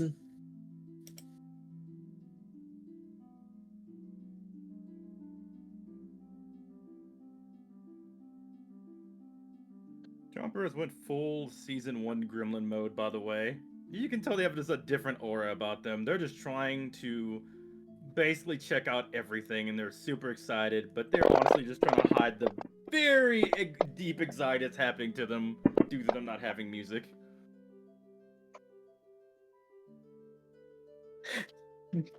I imagine at this point you've torn the earbuds out and just thrown them into your bag, as you will not listen to more Owl City. It was playing Mariah Carey on loop. Oh God. Torturous. Okay.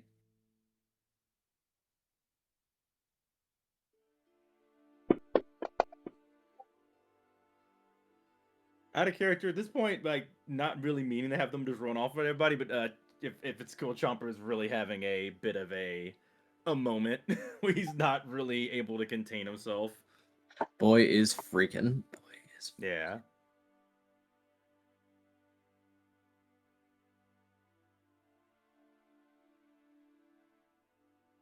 All right. That's 8 from Squirrel and 8 from Paz and 3 from Tatsu.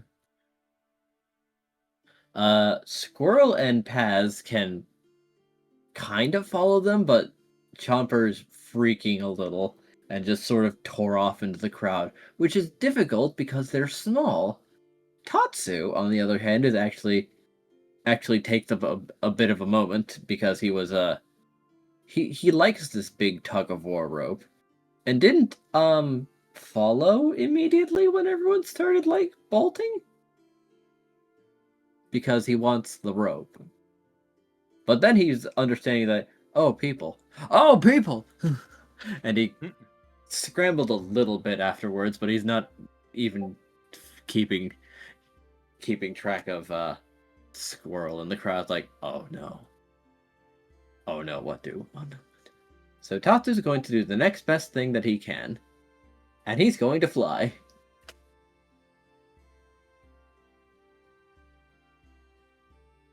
And just try and spot a familiar face.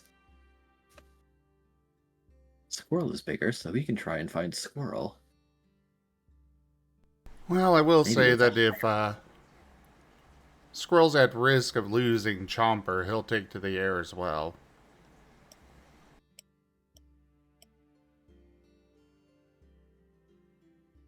That helps him. That helps him find him. And now, time for a roll of my own. Squirrel and Paz. One of you call high, one of you call low. Hi. All right. I'll go low then.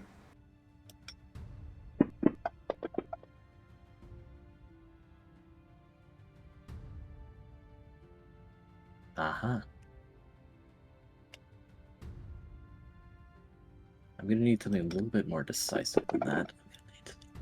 What's it at, 50? Like A50? 53, but like, you know, basically hugging the myth. Hello there, 97. That's definitely a lot more definitive than, you know, a 53, I guess. Yes. Wait, who said high and who said low? I said hi. Paz was Okay. Okay.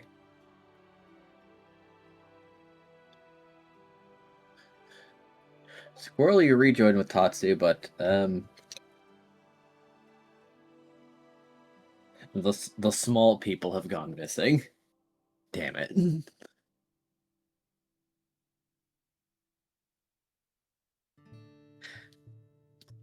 Paz, you find Chomper.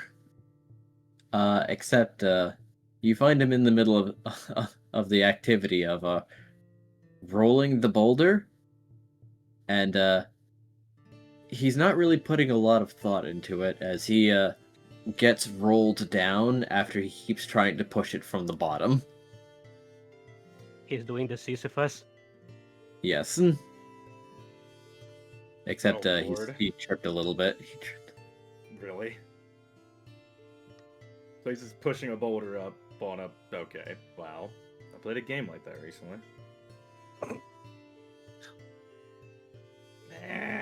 Stupid boulder! Come on! You don't want any rolls for this, do you? No, I don't. You have been rolled down because you were trying to push the boulder by the bottom. So it kind of rolled over you and took you down to the bottom with it. Oi. Oh, that an oi? Yeah. Oh, Chomper was literally going to run to the next game already. But I will say, acknowledges the oi. Like, oh. Hey, Pass. Hey, wait, hey, Chomper. You want to play some games?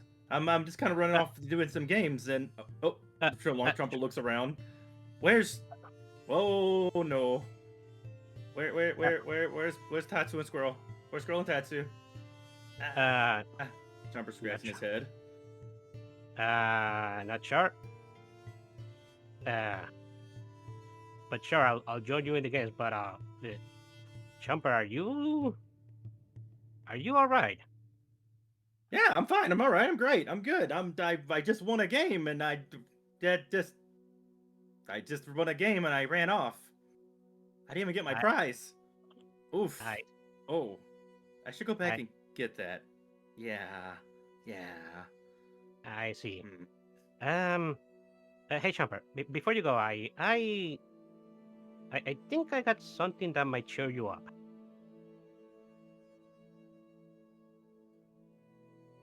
Chomper was just taking a moment to kind of think for a bit, as probably been the first moment they've had in like the last 30 minutes. They've had a moment to think.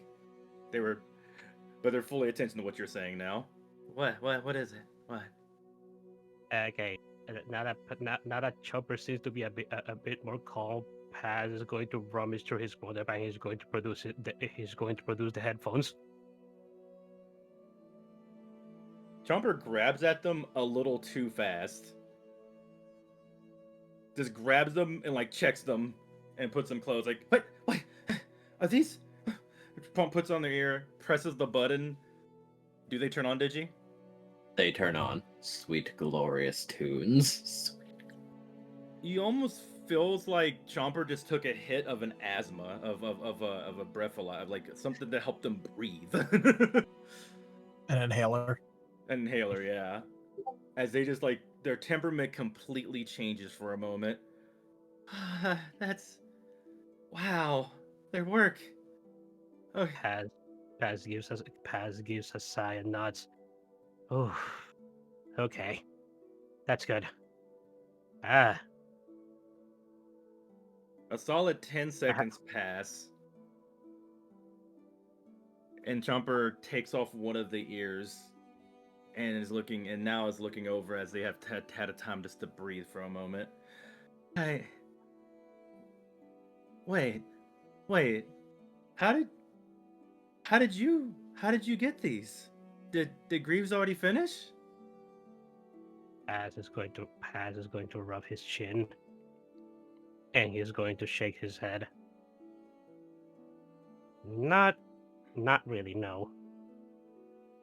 You see, I ended up confirming where my contact that could fix your thing. So I ended up going back to Greeves and asking if he could let me take them so that they could be fixed faster. Then, well, I got into my cut, and he ended up being able to fix them pretty good. They're working great and everything. So, yeah. Paz says as he gives a thumbs up. Chomper is about to give you a thumbs up, but then stops. Wait. What? Why did you take them from Greeves instead of? Why did you take them from Greeves instead of letting him fix them up? Because I confirm my contact, and I had a feeling that he would be able to whatchamacallit, fix them faster, since Greeves was only going to give them back to you after you completed a mission for him. Yeah, but we agreed that we'd have Greeves fix them. And you took them anyway. Against what I said. Behind my back. Paz is going to tilt his head.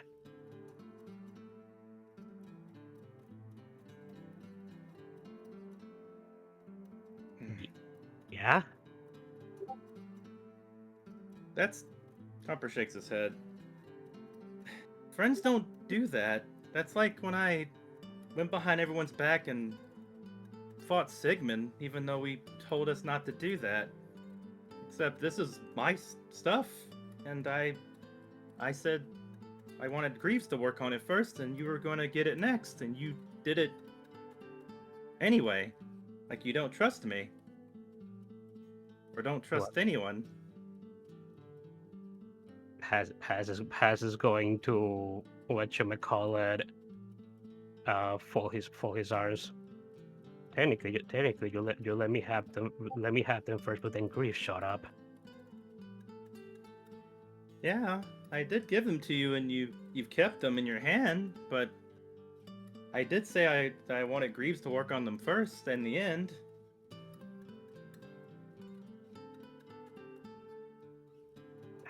Has nods.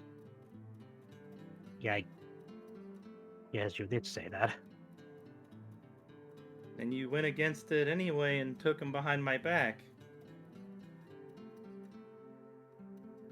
Has nods.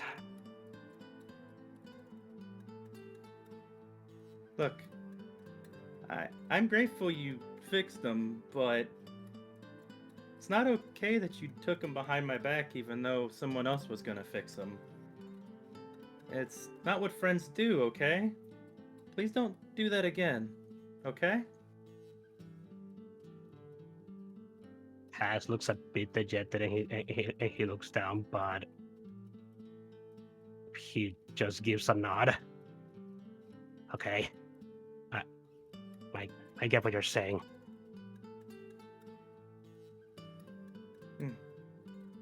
Chomper nods. Well, I'm happy to have them. Just, yeah. Chomper doesn't say anything else and walks away. He's looking at his headphones, not sure what else to say. Has is going to sigh and follow behind Chomper. I did say that I will join you on whatever next game you play, if you don't mind.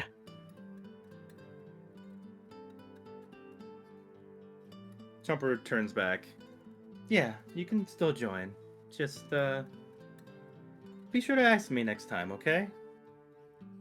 Has nods. Chomper nods back slowly, and then goes look back at his headset with a sigh of relief, and just does one thumb rubbing on the side of them. I believe there's still a claw mark on them, right? From when they got broken, or still like a damage on them. Correct, Digi? I think so. Just basically the impression of one though. Chomper rubs on that spot for a moment as they start like retreading their way back to find where when they first started running off before they started kind of having a little bit of burst of energy. They're going back to the tug of war place.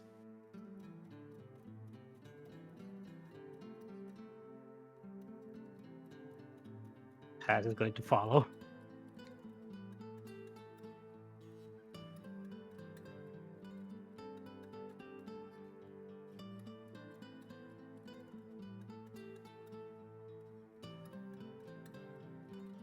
All right. It takes not very much longer to make it back to the tug of war and basically rejoin with Squirrel and Tatsu.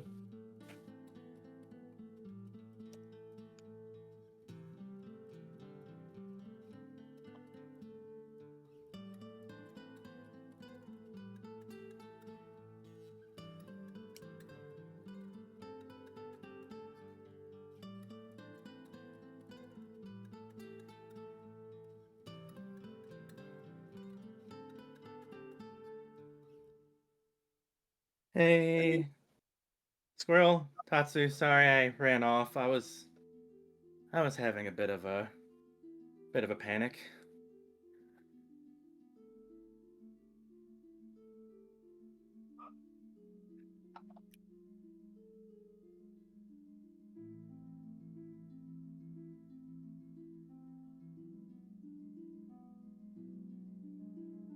Tatsu tilts his head slightly in confusion, but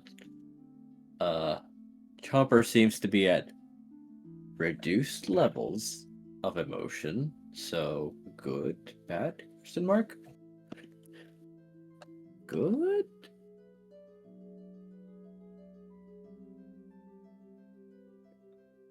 They look over to Squirrel for confirmation.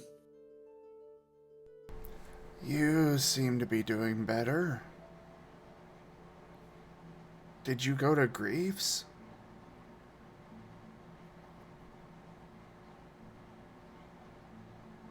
No, why?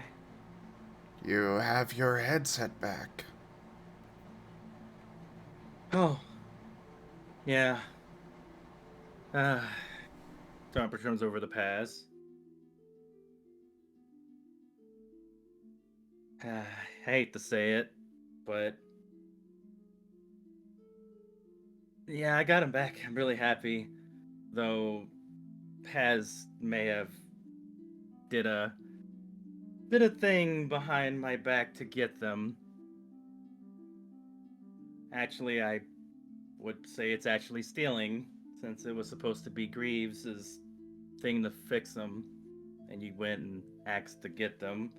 Though, you did ask Greaves when you went up to him, so technically it's not stealing, but you did go and get them from someone who I turned them in to fix them, instead of asking me if you could do that.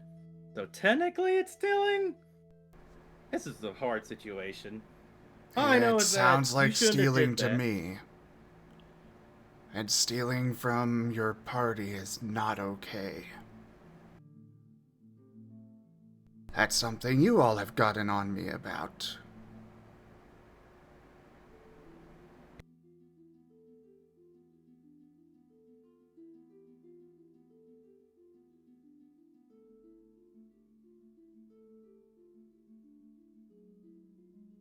Oh, I told him it's not okay, and he shouldn't do it ever again.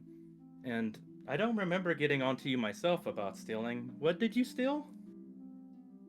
Oh, that's right, that guy's eyeball, right? You took an eyeball from somebody? That's around the time I took some gems from a kitchen. Yeah, we've been through a lot of dumb stuff, haven't we? I think it's crazy that we're all supposed to be bad people, yet we do things like that and steal. I used to steal a lot when I was a human, but I try not to steal anymore. Yeah, I'd already talked to Paz and told him that he shouldn't have did that. And, well, Paz, you apologize, right? I was going to tilt his head and smile. Technically, I haven't, but I guess I should. I'm sorry. Just never do it again, okay? Friends don't do that to each other. And I know you wanted to fix them faster, but yeah, if we all agree for someone to fix something and they get turned in, don't take them unless asked. Not As is going, necessarily everyone has to agree, just the owner of the item.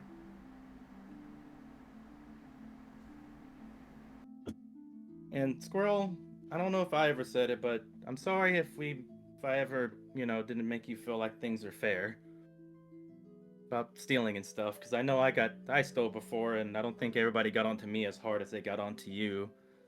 Probably because it was someone's eye or something. I don't know, but yeah, I'm sorry if I ever did anything that wasn't fair like that.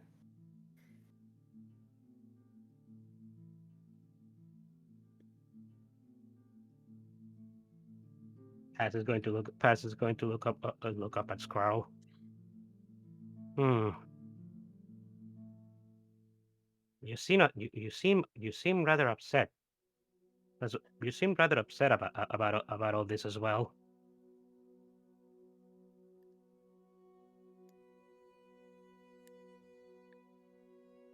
They are Chompers. If he is fine with it, then so be it. I'm just happy they're fixed. And I don't like that he went behind my back and got him so he can fix it himself. But I'm willing to forgive him if he doesn't do it again. Just like I would anybody who's my friends. Paz is going to elbow Chomper in a friendly manner for a moment. I mean, it's not like you haven't done something like that yourself in the past. Yeah, Tatsu raises a hand.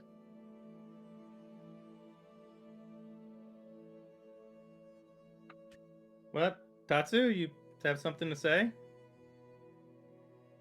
If everyone is doing it, then what if Chomper does a stealing and I do a stealing?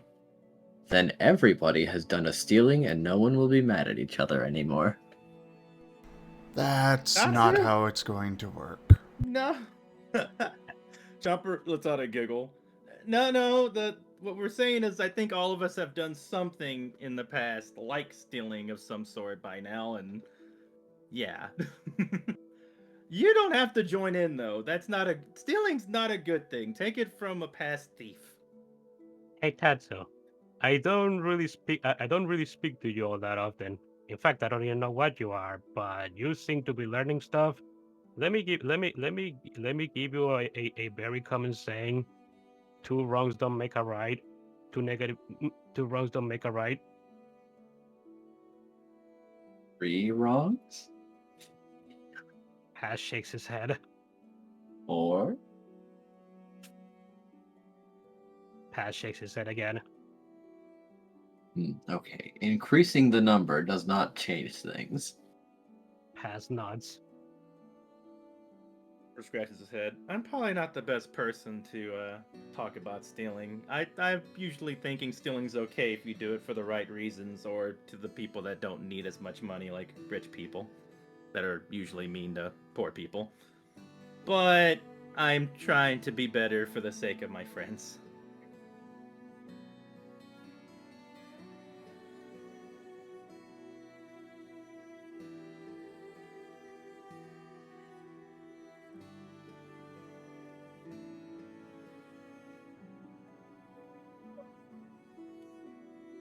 Has just wiggle his crest and nods. Yeah, I get what you're saying.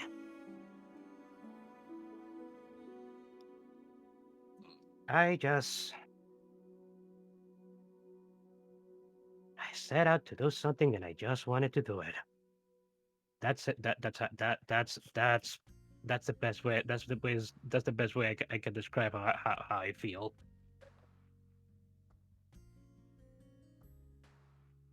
Chomper nods. I mean, I ran off and tried to fight someone first so I could help my team because I thought they were going to be a god and attack everybody. But it turned out I was just overreacting to a vision. So I can kind of understand. Just try your best to think about how everybody else feels before you do something like that. That's all I can really say. Has nods. I didn't think it would. I didn't think it would upset you. I suppose I was wrong. But you do look happier with your headphones back, so I guess that's what matters in the end.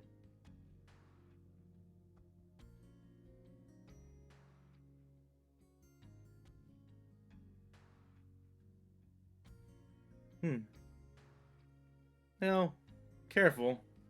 If I used to hear that from a friend, ends justify means, but just make sure you don't hurt people around you doing those. Getting to that end. Tatsu nods. They're at least somewhat comprehending. Out of character. Oh Lord, Tatsu sucking all of this in and taking morals. Everyone be careful what you say right now. He's watching them and as they are his friends and role models.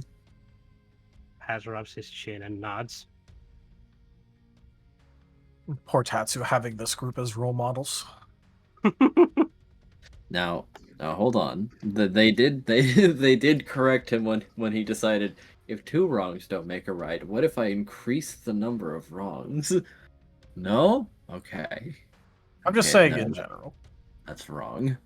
Chomper size. The big thing is, I am a bit mad at you, but then I stopped and I realized we all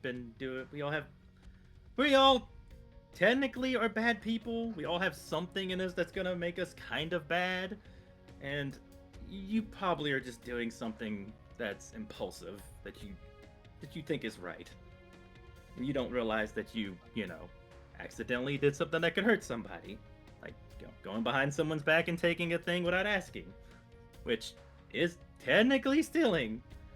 So, yeah. Has is just going to nod at that. Okay. I get it. But I do appreciate the thought. When I used to steal from people, I would, think I was doing it, all the time for a good reason. But sometimes I just stole a candy bar because I was hungry, and that's not that great. You're stealing a candy bar. It's a little thing, and I can justify it.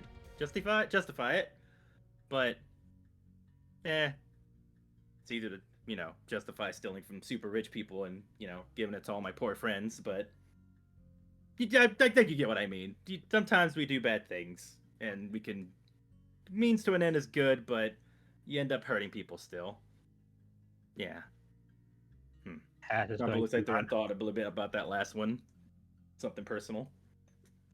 Paz is going to nod, and he's going to look, and he's going to look around for a moment, and he's going to look up at Squirrel.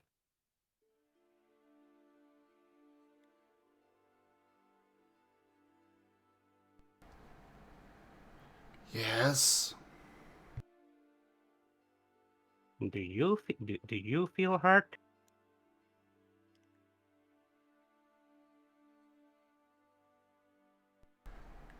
Yeah, you did say something about how, when you stole, we didn't treat you good, or, you stole before.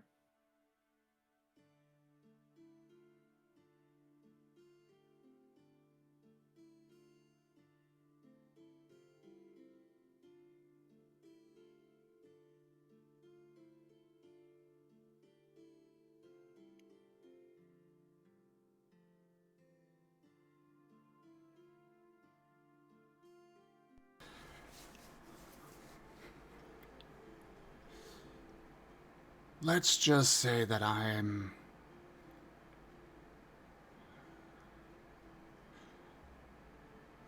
unhappy with you trying to control Chomper like this. Pat is going to raise an eyebrow. Control him. You did it with the market day. You've done it with the headphones now. Deciding what you want is the way that things should go. Paz is just going to rub one of his cheeks, looking a bit confused. You mean when I was trying to convince you of not Dimension Hopping in Market Day? You were arguing for a good hour. And every time we had confirmed that things are going to be okay, you come up with a new reason. All trying to keep Chomper from going. I just wanted to make sure that explosion didn't happen nearby from Dimension Hopping, since that's what happened last time.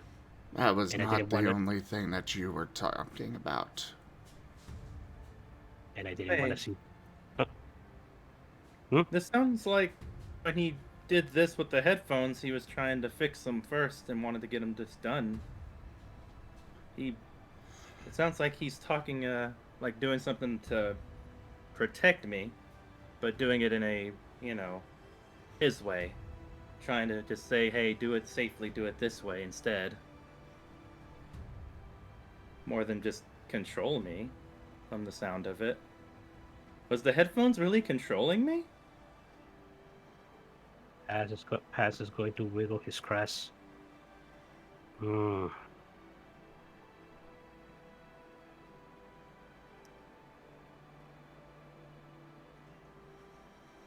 You've blasted both him and I with your moves, controlling us that way.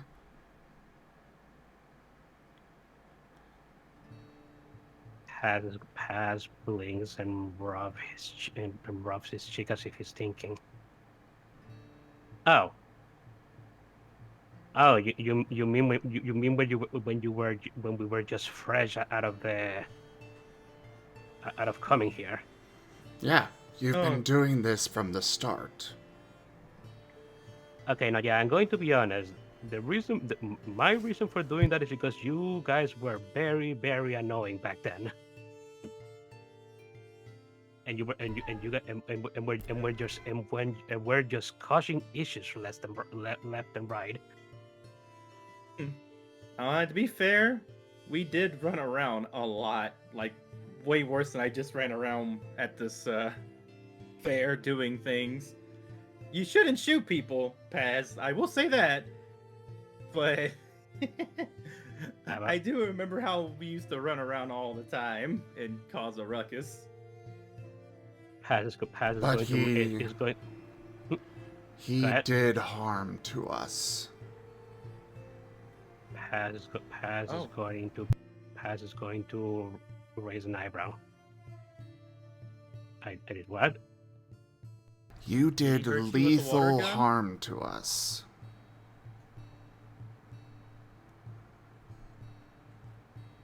I don't remember being really, really hurt by a water gun, more surprised. But if you hurt Squirrel with the water gun, you should apologize. I don't remember it. I don't remember like ever using my water gun on you guys to do damage. Did I actually hurt you? Yes.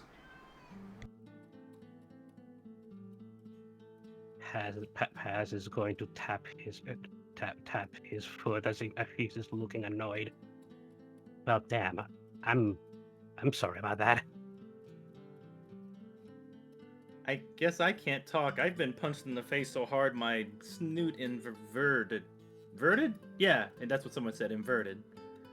So I may have not just felt it, but apology accepted on my end. I didn't. But you shouldn't shoot people. Paz is going to nod. I've already been told about this. I haven't done so in a while, have I? I believe I've done it like once to get to get your attention. Chomper nods. Yeah. Just make sure to keep it soft. And if you shoot anybody else, make sure not to make it too hard, because my head's a little bit harder than most people's heads. If I shoot anybody, it's because they're an enemy. There you go. Understood. Shoot enemies. You considered me an enemy. What? No, Squirrel. He's saying that he'll only shoot enemies. He won't shoot any people. But definitely doesn't sound like he'll shoot you anymore. Because you said it hurts you, right? Paz is going to shake his head. I don't consider you an enemy. Like I said, back then it was just because you and Chomper were annoying me. But I never intended to actually hurt you. And if I did, I'm sorry. Like legit.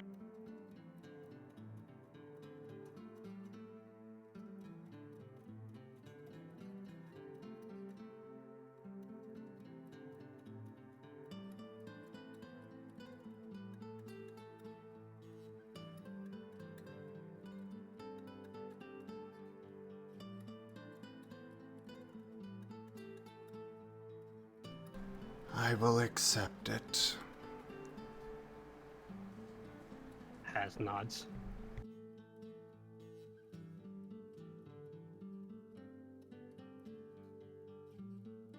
Thank you. Is there anything else that I need to apologize for since I'm at it right now? And me too. If there's anything I haven't been fair about.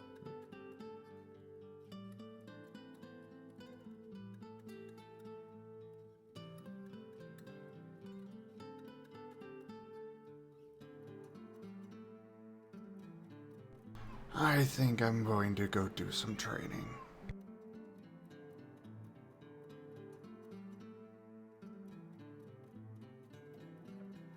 Chomper nods. Sounds good. You okay if I join you? Would you want to do it with Tatsu alone? You may come.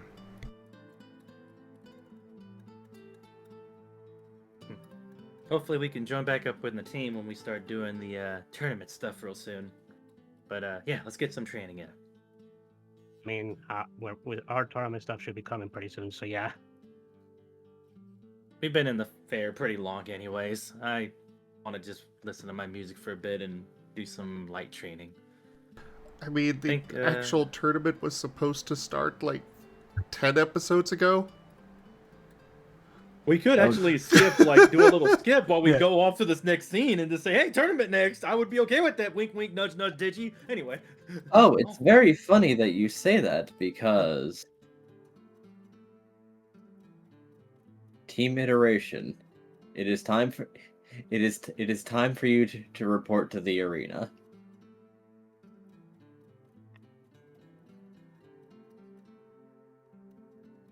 Because you'll notice I have added all of you to the combat tracker.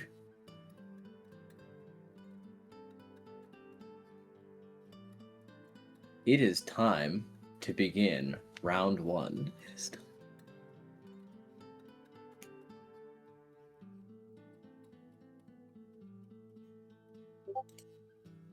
And on that note,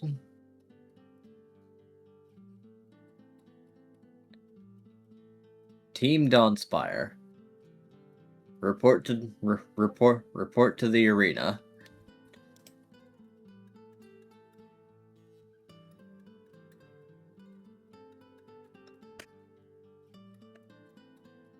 All right, out of game, I'm reposting what we're up against in the Lost in Chaos chat. Out of game, I wasn't meaning that to, push it or rush it. I was just saying. We were literally supposed to be doing this anyway. This was, as far as we were aware, this was supposed to be happening anyway. We just delayed it a lot because of the interpersonal shit. I've been sitting here with Squirrel, not wanting to get into anything, just waiting for it to start and not delay it further. And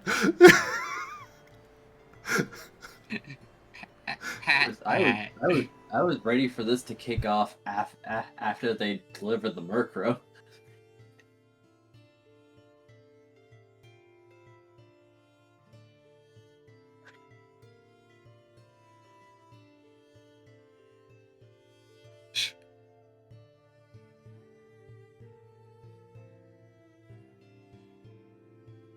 But hey, now Chomper kind of has his head in the game. So, hooray!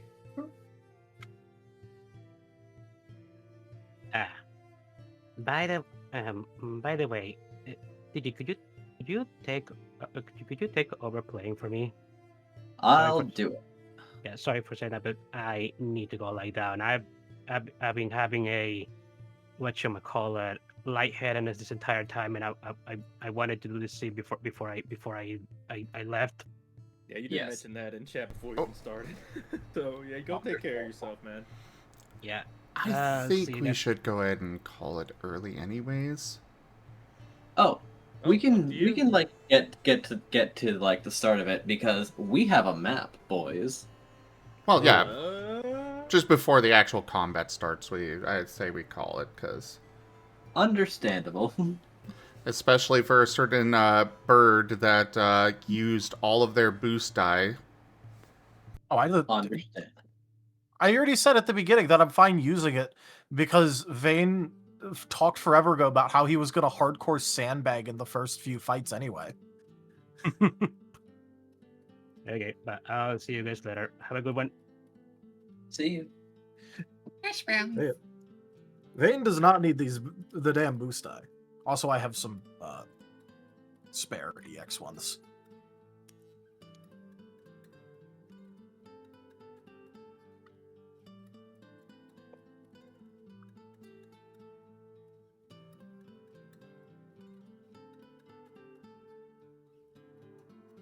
Well, anyways... We can at least look at what the map looks like. Agreed, Pyro. Let's look at the map. Alright. So, as you filter inside, it is indeed a very large arena that has been prepared for all of you. And on the other side, a team of 8 sharing.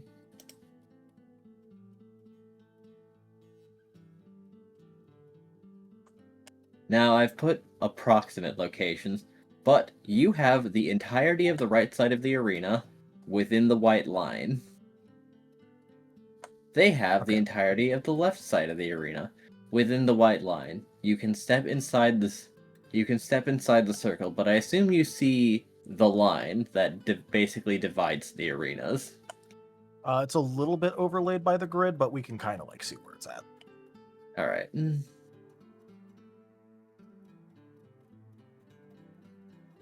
Now, all right.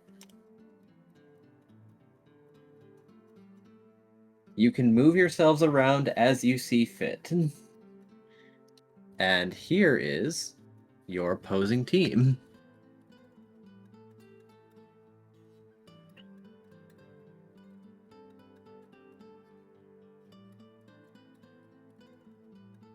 Oh, I see it now, in the middle.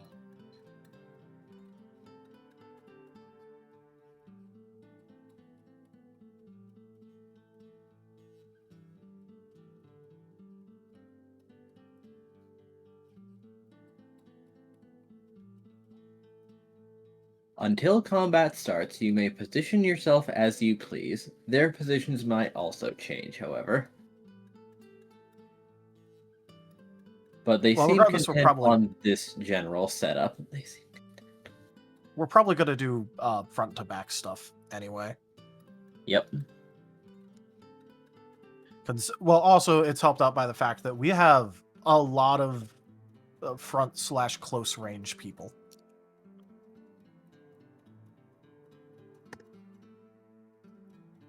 It does. So you could Like- get closer if you wanted. So long as we aren't past the line, right? Yep.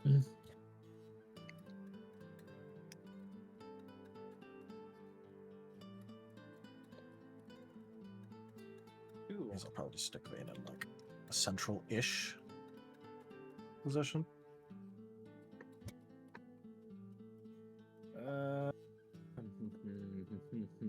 All over here now. Let's see. Is this the white marker right here? Is the where we can't go past? The white square I'll, there is Tatsu. Oh, hi Tatsu. Yes, Tatsu. This is the line we're talking about. Yep, that's the one. If you want, I can hide the grid. Oh, you can? No, it's at least for me, it's easy to see. There you are. So you can also change what color the grid is if you want to decrease how prominent it is. Oh, yeah, there it is, I think.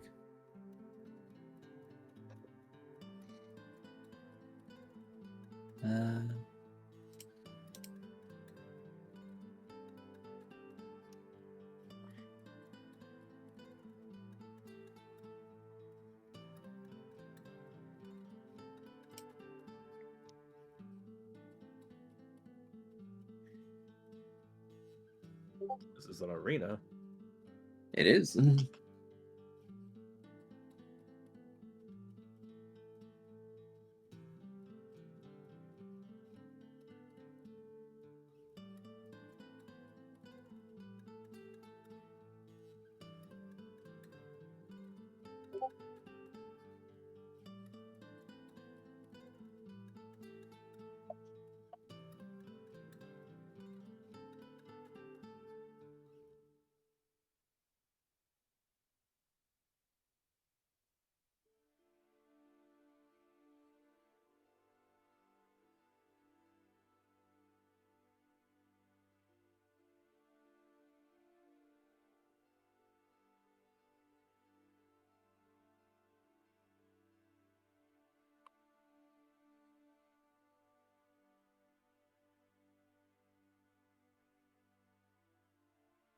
Eight versus 9. This is gonna be a big fight. By the way, is Zevran just like Bing chilling, sitting out? Oh, remember he was banned from the first round because Oh, of his... right, yeah. Yeah. He got in trouble. He got in trouble. Yeah. It's not fair, man. He did commit assault and battery. Yeah, but not homicide.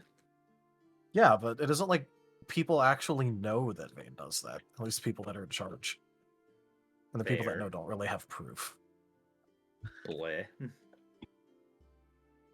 Ashbound. You hear that, Tatsu? As long as you get away with it, so so long as you keep Just running and your problems never catch up with you.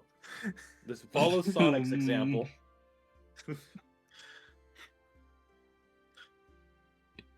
Here, The more- Tatsu, have hash browns. The moral that Tatsu has learned, if you do anything wrong, make sure people don't find out. Have a good Remember evening, Conrad. Good evening, Conrad. Conrad, Now. good evening. There will be an audience watching as a general reminder of the rules.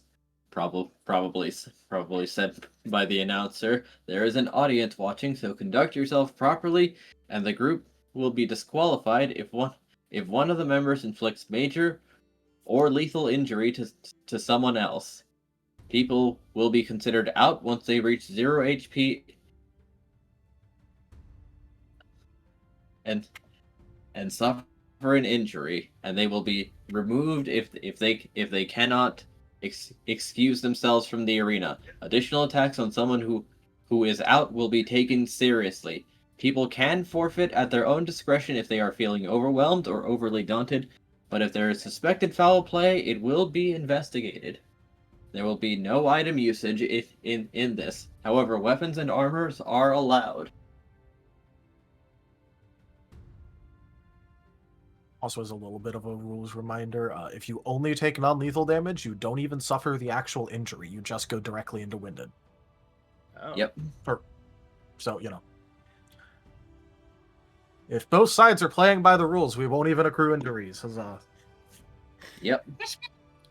So if an injury is sustained, that will be investigated, and the other team is going to get in trouble. Unless it's like a legitimate accident, but yeah.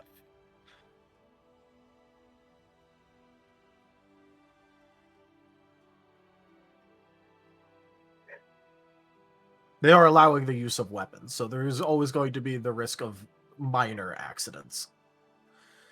Yep. Accidents. Wasn't even going for that, but okay.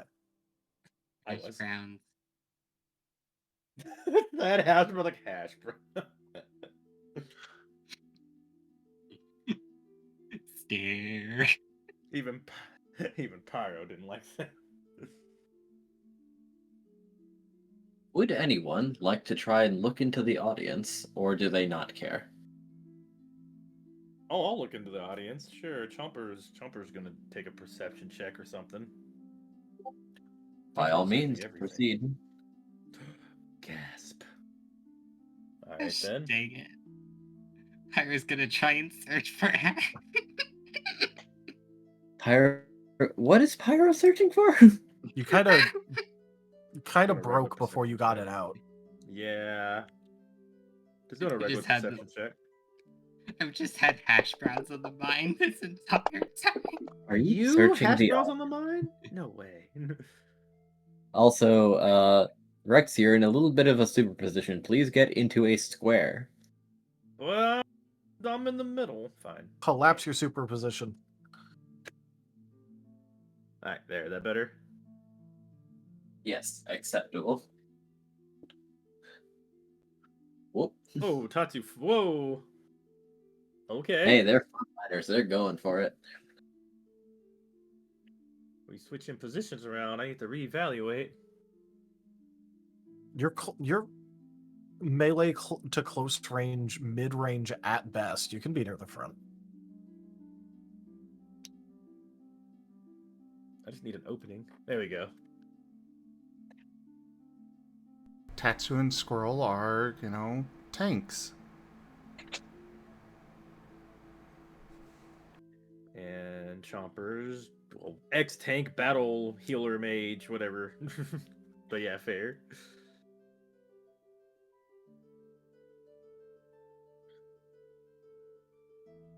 Where do I want to be?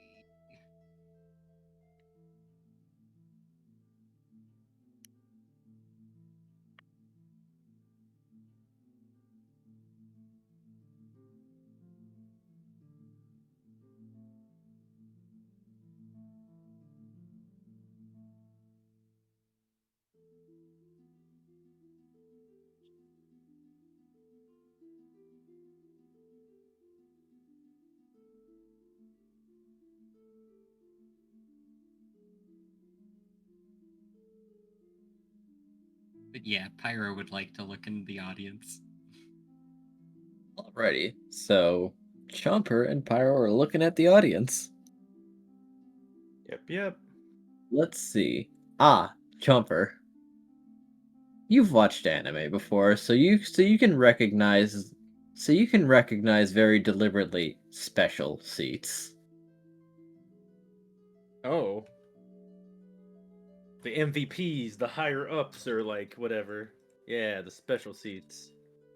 Yeah, because looking there, you can see a very familiar face. It's the man you saw at the meeting when it came to addressing the Smeargles.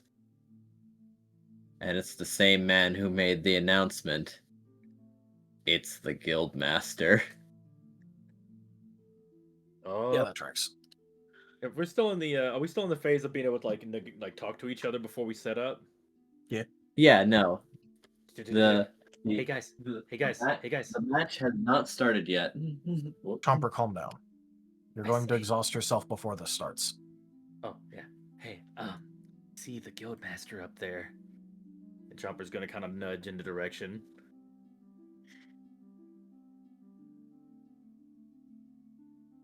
Kaz is going to look upwards and note that, oh god, he really is.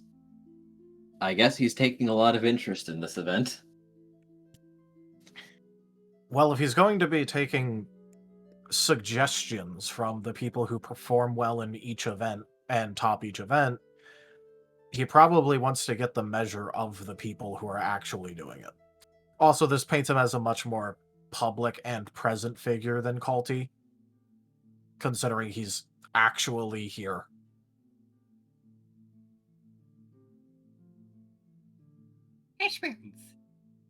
Chomper takes a obvious like step away from Kaza, like deliberately. Hey, Vane, question.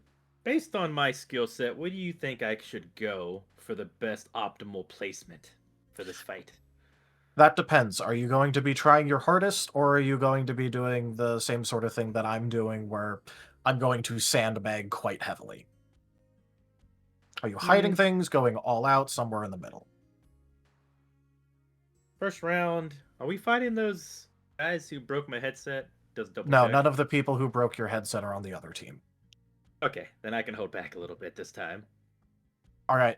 In that case, you should not heal people while people can see you. Gotcha. Do low We don't want them knowing that you're our healer. I could just fight up close. Yes, I was about to say. Just go ahead and fight up close. Go ahead and support Squirrel and Tatsu. They're probably going to go in and take up a lot of attention, try and work around that somehow. Make sure that they don't get surrounded for the most part, and that should be pretty good. Got it. Unga Bunga style. Thanks. No, not Unga Bunga style. Unga Pay Bunga. attention. Unga Bunga. Chomper runs off and goes over to Scroll Sound. I wasn't done talking, but okay. Kaza nods and says that he's going to play support this time, just so that people don't know that he's actually close range. That's fair. But also, you should try doing something for yourself at some point. Maybe in round 2. Look, all I'm saying is that if anyone is expected to actually know what they're doing, it's probably you. You are the person that has the actual record. That's true. Kaza will consider going up and punching someone. Of course, I'm not going to say don't do the smart thing, but also consider doing something for yourself, maybe. This is a really Kaza- low-stakes fight. You can do some dumb things here. That's true.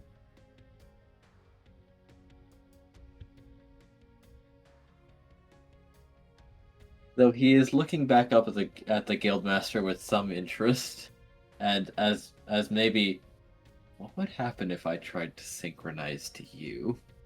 What would you give me? Is he actually, like, mumbling that? Maybe a little bit. It's just going to give Kaza the look. No? Okay. No. Okay. Kaza, first of all, you know I hate that you synchronize with people at all. Be yourself. Also, he is a demon. That's not necessarily evil if gods are our enemies. No, I'm saying that equal and opposite. So if he's a demon, that'd be like trying to just look at an angel and synchronize with them. You have no idea what effects that might have on you. No. Okay, yeah, fair enough.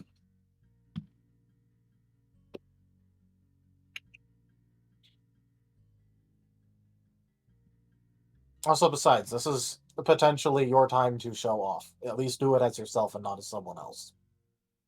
Alright, yep. There are public records about me, so people know that I'm close range anyway. The people who look up any... Pyro, are you okay? Hash brown? You keep going Yeah. further out.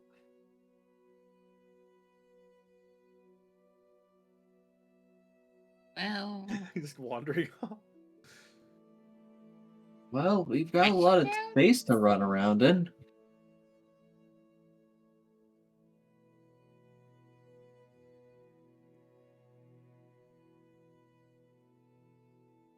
hash browns. Look, Pyro. Remember what I helped you practice?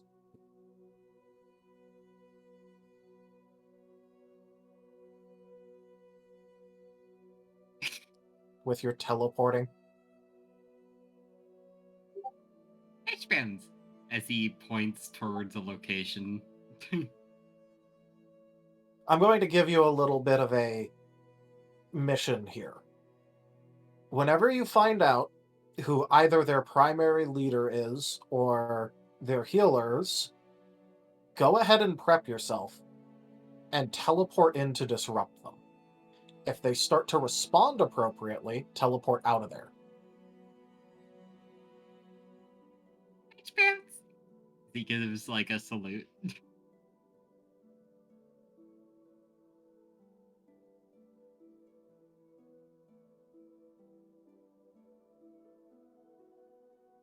Other than that, we have a bunch of close range, so I guess use whatever super effective moves you have against any of them. I'm going to assume that I don't have to tell you what types are. And that you still remember that. Hash browns. As he nods his head. Anyway, Pyro, when you look up at the stands, you see Samantha up in the You see Samantha up in the seats. She seems to be looking at the other team and just shaking her head a little bit, as if determining that this isn't even a warm-up. Pyro's just gonna send a message in the chat. Samantha's in the audience and she's shaking her head at the other team.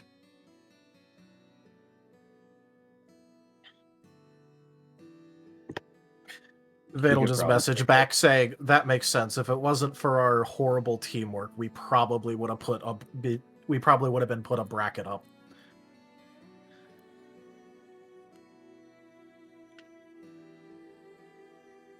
This team has more chosen than it has normal people.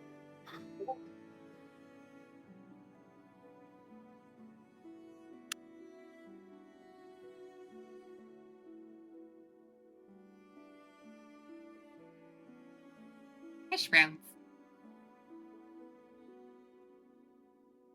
Well, we can take a moment to look at their formation. Yep. Guys in the back are probably want to be there. Then there's some. I'm not sure if they're mid or close range, and then there's a guy at the very front. Hopefully Probably on Chomper remembers purpose. the instructions I gave him, which was to make sure that Squirrel and Tatsu don't get surrounded and not charge in directly next to them.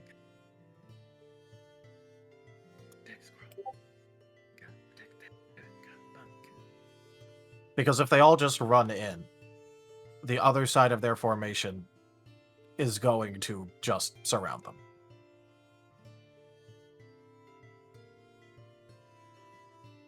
If they do that, can you just get in the way of that, Kaza? I don't think he's going to remember to do that. I'll do it. Okay, thank you. He's too busy dancing, I think. He sure is excited.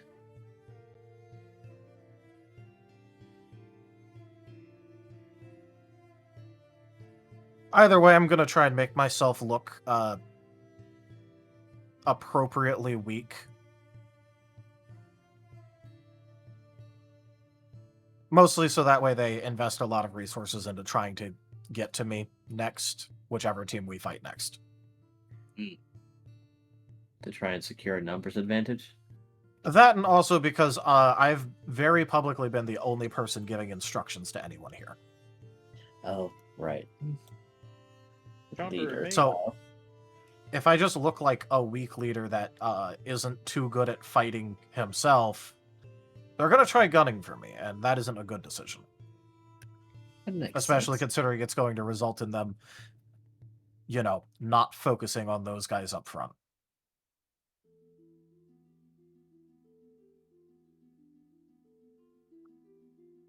Yeah. Chomper may be vibing the Pac-Man fever right now. Lost in the sauce. Don't mind him. You know what? In case anyone asks, I don't want my prosthetic getting messed up. I'm just going to take this off, actually.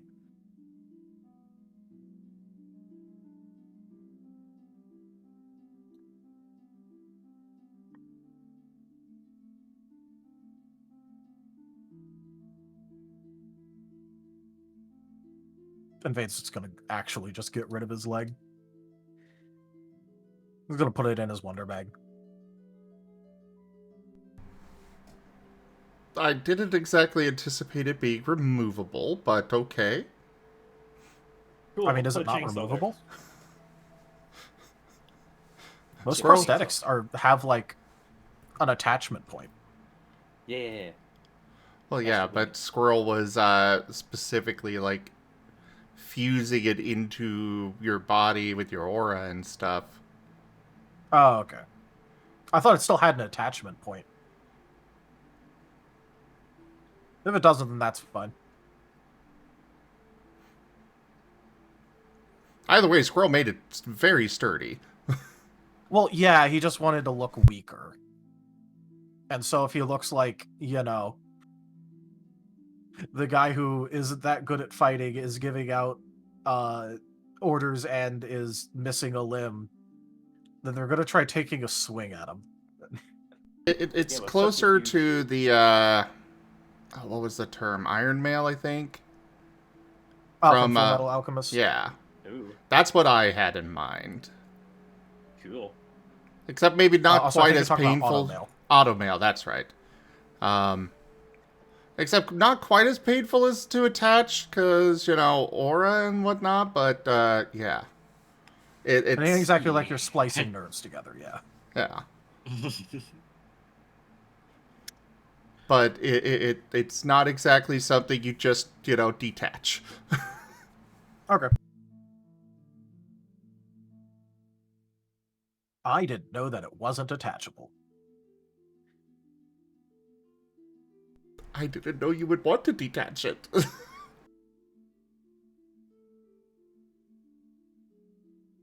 Thank you for using Squirrel's Limb Services and Prosthetics.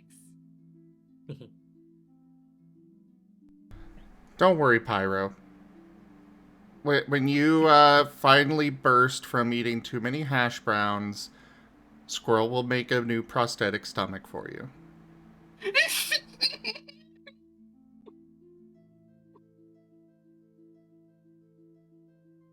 Let's see you burst yourself now.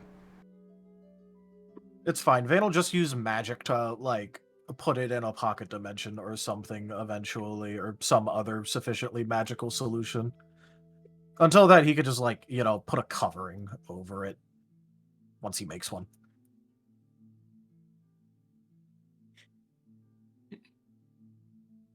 My stomach is a dimension of hash browns.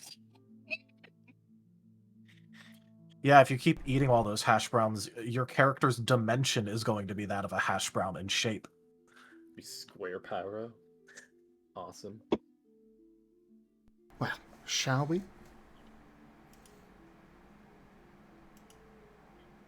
Yep, I think we are ready to end here.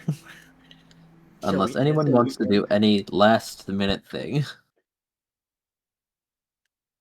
Nah, I'm gonna have more to say when you know Raharu and Rob are here to actually hear for the characters, but you know.